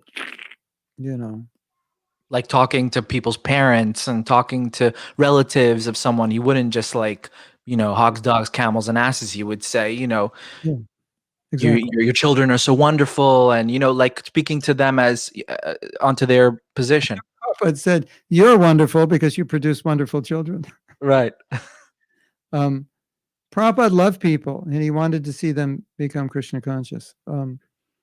It's true, Prabhupada was very strong sometimes, and Prabhupada knew when to be strong. And that's the art, to know when to nudge somebody. And sometimes Krishna will reveal that to you. I would say maybe the best answer to this question is pray.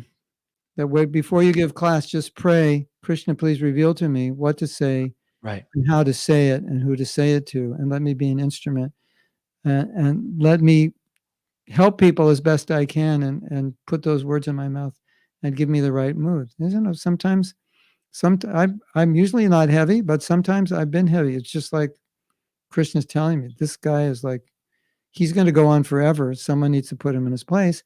And I exactly understand where he's coming from, and I just expose him. And he gets exposed, and he admits it, and everybody admits it. And a lot of times he'll say, thank you. No one ever told me that. I needed to hear that. But that was, it's not always, but sometimes Krishna just says, go for it. Yeah. And sometimes he says, just put sugar on everything you're saying to this person, because that's what they need right now.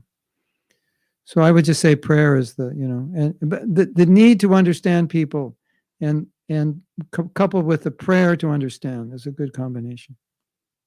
Okay. We see a lot of the way we did things when Srila Prabhupada was here has changed. Are we upgrading or downgrading? Probably both, probably a little bit of both. And now what's upgrading and downgrading will depend who you interview next week, right? And the week after and the week after. I think one thing we need to recognize, when Prabhupada came, what he did could have only happened because of his presence, the way his presence affected us. But he had this amazing effect on getting us to surrender. And it wasn't entirely with his words, it was more with his presence, for sure. Right. Because we saw that after he left, we still had his words, but the force behind us was gone. And those were unique times. Can we ever come up to that level of enthusiasm and surrender? We can, but it's probably going to happen in a different way. And when Prabhupada left, it created lots of confusion, and we're still sorting through it. And I would hope and I would predict if things go well, that we'll be better off than we were when Prabhupada was here. We'll be more mature, we'll be more stable, we'll have more learned devotees, we'll have more social stability. We had no social stability. There's hardly anyone who was married in the 70s that's still married to the same person. There's only a few. Right. We had very little social stability. We had so many devotees leave. Most sannyasis left their ashram. We're getting much better at that. We're maturing for sure. We're understanding the philosophy. The level of surrender, the dedication, we find it's less. And if you ask me, how was it that you were all so dedicated? You seem so different from us. My answer is, if you were there in front of Prabhupada, you would have done what we did. It's not us being special. So we don't have that now. We have our spiritual masters. We have our Sangha. We have more families, more concerns about education and children and job security, et cetera, et cetera. Right. We didn't have that. We were all 90, whatever, 80% brahmacharis when Prabhupada left. And most of the grihastas were full-time. So they were basically living like brahmacharis, except they had a room, one room. They had one room. So there were two of them in one room instead of like 6 brahmacharis. That was basically the difference. And everything else, we did the same. We lived like them. So I think, the answer to your question is we need to all answer that question. What are we not doing that we should be doing? What did we do that we need to re-implement? What I've seen over the years is that that's all happening again. Things we kind of let slip through the cracks after Prabhupada left. They started getting revived in the 90s and especially in 2000, like book distribution. That was a big thing that we let slip through the cracks, and that's really been revived in a really nice way. And there are other programs that are like that, So, and everything wasn't peachy keen when Prabhupada was here. We did a lot of bad things. Yeah. So the real question is, are we on a trajectory to success? So my question to you is, if ISKCON doesn't become successful before you die and you have to come back to make it successful, what could you do now so you wouldn't have to come back? I think that's an important question we all ask ourselves. Wow. Because we're all sitting here thinking, when do I get my pakoras? But, people who are starting companies and sacrificing their blood, sweat, and tears to make companies work are not thinking about when they get their pakoras. They're working 16 hours a day.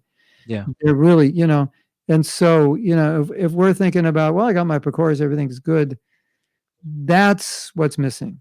That's the big thing that's missing. And so we need to ask this question, because I think this question can help us reframe our thinking. Like, okay, I'm going to have to come back. What can I do to make ISKCON good enough so I'll get my pass? And go, no, you don't have to come back. We're doing fine now. You can go. Otherwise, we need you to come back because you didn't do what you were supposed to do now. I think it's a fantastic question. Yeah. We could all ask ourselves, and that could solve a lot of the problem. I'm skipping around with the questions because there's so many and we're kind of a little bit short on time here. So if our guru has a very conservative move towards certain aspects of Krishna consciousness, but we have a more liberal leaning, how can we deal with that? Can we think differently to our guru? We've seen this time and time again. Someone gets initiated when they're younger, and then as they grow older, their conception of things changes, but they have the same guru whose conception maybe has changed from when the disciple first got initiated. So how do we deal with that? Or vice versa. Or vice versa. Guru was conservative, became liberal. Right. Generally, what we would say, I mean, two things is, just work it out with your guru and say, I don't preach this way. And if the guru is a guru, he'll say, okay, preach according to your realization, unless he feels you're really deviating. And or find a Siksha guru who is, more in your line of thinking, who you feel more inspired for. Of course, your guru should be happy with that Siksha guru. Hopefully, it's a Guru Maharaj. In the preaching field, I get more inspired because you're all about cows, and Vaisheshekha Prabhu is all about books, and I really relate to books. Maybe when I'm older, cows, but I don't like the smell of cow urine, to be honest with you. But I like the smell of books, and so your guru will say, okay, he'll understand. Ideally, he would understand. In rare cases, he may say, but you're the only one who can do this because you have an education in this area, and I need you. But generally, we want to see ISKCON as a family of uncles and aunties, not Right. just like Diksha Gurus reign supreme and that's it. And that gives us the ability to gravitate towards leaders who inspire us. It even goes to the point where some devotees can't actually listen to their gurus anymore because they're on a different page from their guru, from, like you say, from when they were younger. Right. But we should be generous and open enough in ISKCON. That's okay, fine. Listen to those who inspire you. We're not trying to monopolize anybody, and it's understandable. People grow, they change. What if tomorrow I decide the future of ISKCON is we all have to move out of the city, and I'm telling every disciple, sell your home, move to the country, get a cow, and they're like, whoa, if Right. I live in the country, I'll kill myself, um, those are realities that we have to deal with. So a better ISKCON is an ISKCON where we all find our place under the shelter of devotees who inspire us. Of course, we always respect our Diksha Guru, but in some areas, maybe we get inspiration from someone else. That's quite normal. It's not to be looked down upon. It's just a reality, and it does happen. And then you have the third thing when someone says, I realize I chose the wrong guru because whatever reason, so Yeah. pressure or image, like you say, I was young. So we should be liberal enough, open enough, to broad-minded enough to, again, let devotees find shelter where they're most inspired. And Right. the Diksha Guru should be very happy that they found shelter in someone that inspires them. Their disciple is happy in Krishna consciousness. Right. That's the family we want, ideally, right? Yes. Yeah. How do we protect ourselves from committing Vaishnav aparad in our minds when seeing all the quarreling amongst devotees, especially on social media? I've had to unfollow several devotees because of the nature of their posts and how they interact publicly with others on social media. What more should I be doing to protect my very fragile Well, bhakti? Kamini, you answered your question because that's what I was going to say. And you know what the Shastra says, don't take sides, but the problem is that if the conversation is offensive, just to read what side someone's on, you have to read the offenses. Offenses are really dangerous for us to hear, even though we're not making them. They undermine faith. And like we're discussing, if you hear someone offending another devotee, it causes you to offend the devotee who's making the offense, doesn't it? So I think you kind of answered your question. Stay away as much as you can. I have a little thing which I call my post-it list. The one devotee came to me and said he was mistreated by someone. And he said, what to do? I said, put that person on your post-it list. And he said, what's that? Those are the people to stay at a distance from. You don't tell them, Prabhu, you're on my post-it list now. What does that mean? Stay at least 100 yards away from me. I don't want to interact with you. So like some people joke, is like, I like social distancing. Is I can stay away from all the people I don't like. But there is truth to that, because the reality is that we can become offensive to people who are offensive. And so sometimes to save ourselves and to keep our minds peaceful, we just respectfully stay at a distance. And I understand he's a sincere devotee, but he never took, Marshall Rosenthal's nonviolent communication. Maybe it would be good if he did. Probably wouldn't be interested.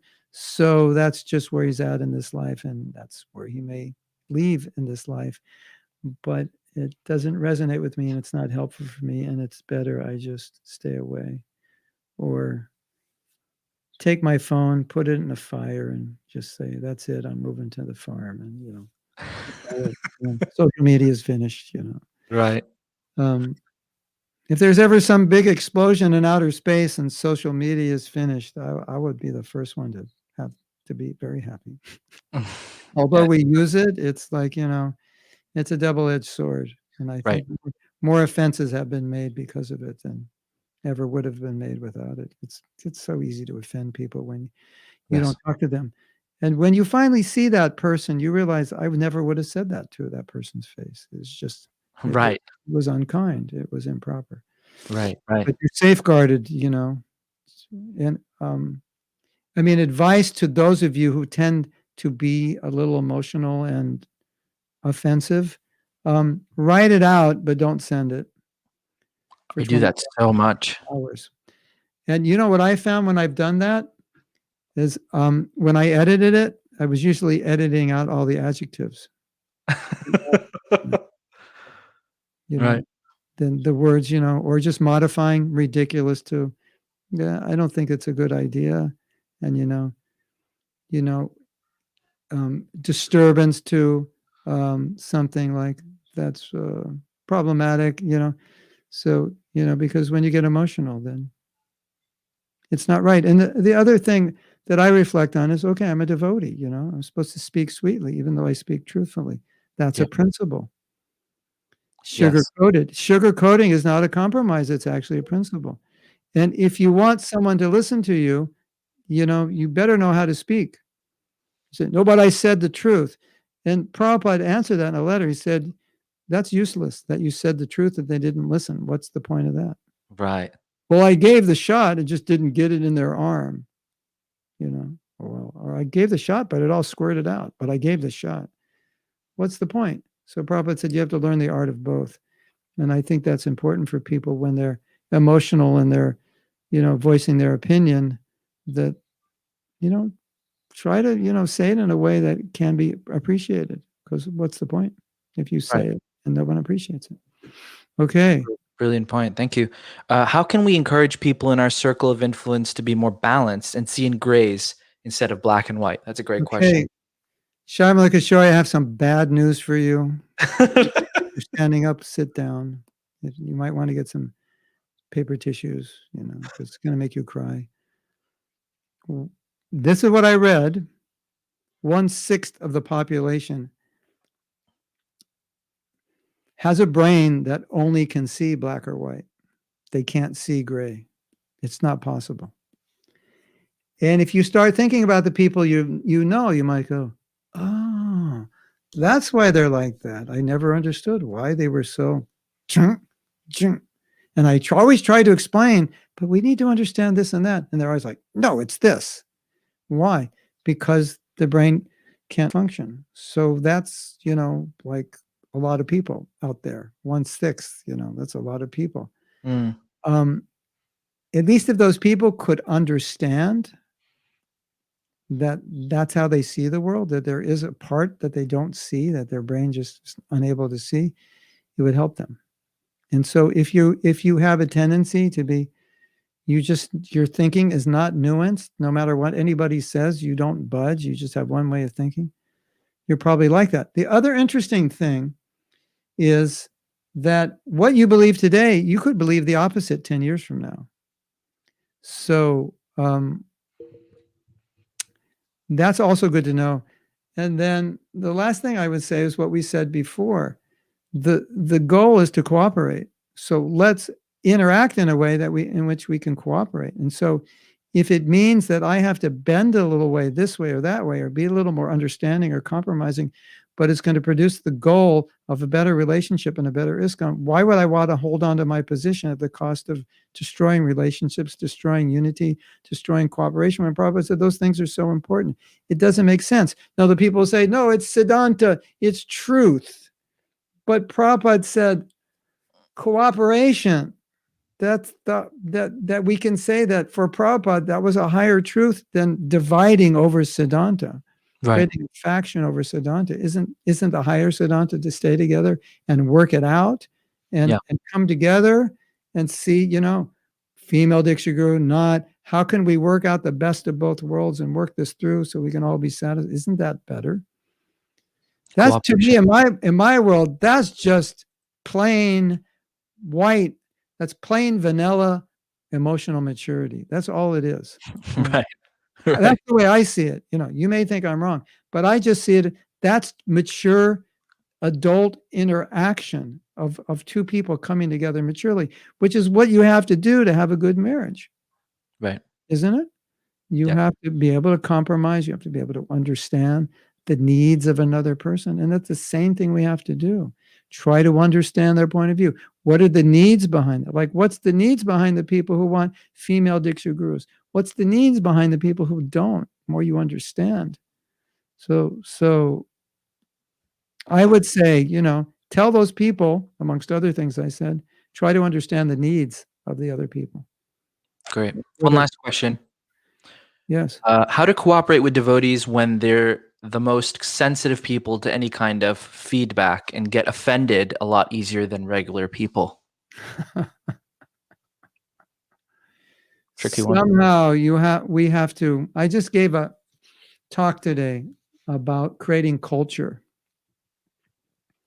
And the easiest way to give feedback is to create a culture in which everyone who's working on the team is willing to be accountable. Like, that's a requirement to work on the team.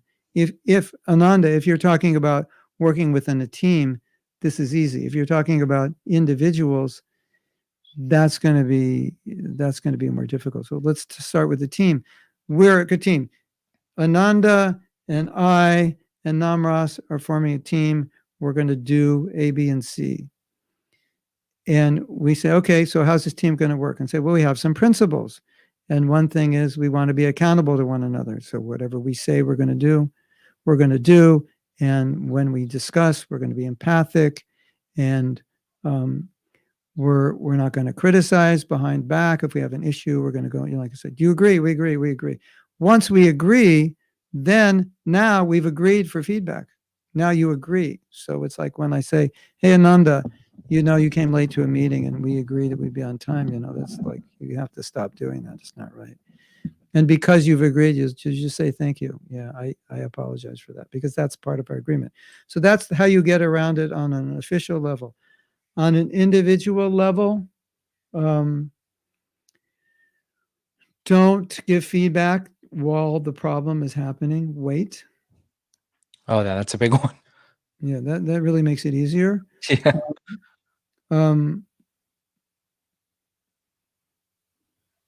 It depends what you're giving feedback on. They have to feel like you're on their side. You're on their team. Nonviolent communication. Yeah, you have to understand their needs. If people have low self-esteem, severely low self-esteem, you may fail no matter what you do. So you have to know that. You can ask them and say, so let's say, Ananda, let's say it was me and you're like super sensitive. And every time I say anything, you're just defending yourself. And say, Ananda, there's something I noticed that you did, and I want to talk about it, but I don't know. I don't want to offend you, and I don't mean to offend you, and I think it's actually in your interest, but I don't know how to tell you because I know you're a sensitive person. Can you like tell me, what's the best way to approach you on it? And you might say, well, what is it, or what's it about? And we start talking and say, well, you might say, well, I need to know that you're not trying to, punch my false ego. And I need to know that, to feel that you're empathetic to how I feel about things. And so, kind of work around it. It's always good to ask people how, I need to do this with you, but I feel like it's really difficult, and I'm sensitive to that. And I'm not putting you down for being sensitive, but if we need to discuss something, and I don't want you to take it the wrong way. How can I present it? That's at least one way. And of course, we always say, praise before you give feedback. Another system you can use, which is different, it may not solve the problem every time, is to ask people, say, we want to start a program. We want to ask everyone how they think they can improve. And then we'll have 3 people help you. So you create like little teams. So Right. you, me, Namarasa, and Jai Jagannath, we have a team. And we all say how we want to improve. And then all of us are now responsible to help, right? So Namarasa says, I want to be like totally empathetic on the show. And then we listen to your shows. And then you said something that was really nasty. And we all get back to you and say, you shouldn't have said that. That wasn't empathetic. You go, like, thank you. But you asked for it. You wanted it. You wanted us to Right. do it. It's called feed forward. So that's another Oh, where you're asking and then we're working together. And so when I give it back to you, you appreciate it because you asked for it. Right? Something like right. that. So that's those are I like. some things, not everything, but something. Wow.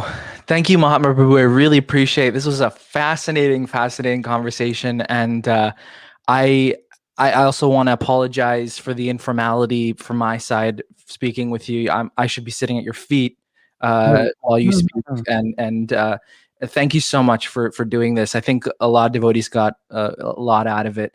And if you like this podcast, to all the listeners, please like it, please share it, please tell your friends about it. Tell them there's a really great podcast, and why don't you go check it out on YouTube and Facebook. And yeah, and what else did I want to say? Next week, I forgot who the next guest is, but we're gonna have guests until the end of 2021 because I'm trying to get to 100 episodes. Kamania is asking when is part 2. We're gonna have Mahatma Prabhu on again. It's just bound to happen because this was so brilliant. There's the next level of this discussion really we have to focus on us as individuals of how we're going to deal with our own prejudices and our own tendencies to be out of balance on the liberal or conservative side, and Yeah. how to deal organizationally and individually. This is so important for the survival of our organization, because if we the problem is we we have a philosophy which we think will solve all the problems, which in theory it does, but in reality devotees are as liberal and conservative and judgmental and prejudiced as many others. Yeah. And so we have to go deeper into our philosophy and application, assimilation, and start looking at it practically. How is my humility not showing up here in Yeah. how I'm dealing with these issues? I think that's the next level. That's what's really where we have to go. And I think you, as the next generation, will have an easier time doing that. At least I hope you do. I think you will. And I just would emphasize how important that is to create that culture within ISKCON Right. of that. Another thing I want to say is that your social media presence is really awesome. I love your Instagram page. It's at Mahatma_Das. There are some amazing Instagram TV videos on there. Please go check it out if you're listening. If you're on Instagram, there's just a really professional team there at this page for Mahatma Prabhu's content, and I really really like it. So please go ahead and follow him there. And I guess you can get in contact with him there as well. I think one of his students actually runs it, but you can get in contact with him there. So I think all spiritual leaders in our movement should have an Instagram page where somehow their talks are put into like snippets of 5 or 7 minutes, and then it's the Krishna wisdom, and I just love that. It's so digestible for someone who's just like scrolling, and that's like kind of like the ethos right now, that how to get people to become more spiritual is to kind of meet them where they are, and where people are is Instagram and those kind of social media outlets. So again, yeah, thank you for that. That's a really nice. So Okay. that's episode 49 with Mahatma Prabhu. And Mahatma Prabhu, if you could stay on a few more minutes, Okay. I'd like to speak with you offline. But do you have any closing statements or anything like that? Yes. Oh, you do? Okay. Be balanced. Be balanced. Yes. I wanted to say that, but you reminded me. Sama. Krishna talks about sama, Yes. equipoise. The word sama, it's all over Bhagavad Gita. It's all over chapter 2. be balanced. The Buddhists say the middle path. You know, the greatest functionality in ISKCON is to take polarities and merge them in a way that they work for the greatest good for everyone. Amazing. Okay, I'll see you in a few minutes. Okay. Not a few minutes, a few seconds. Haribol. Haribol. Krishna, Hare Krishna, Krishna Krishna.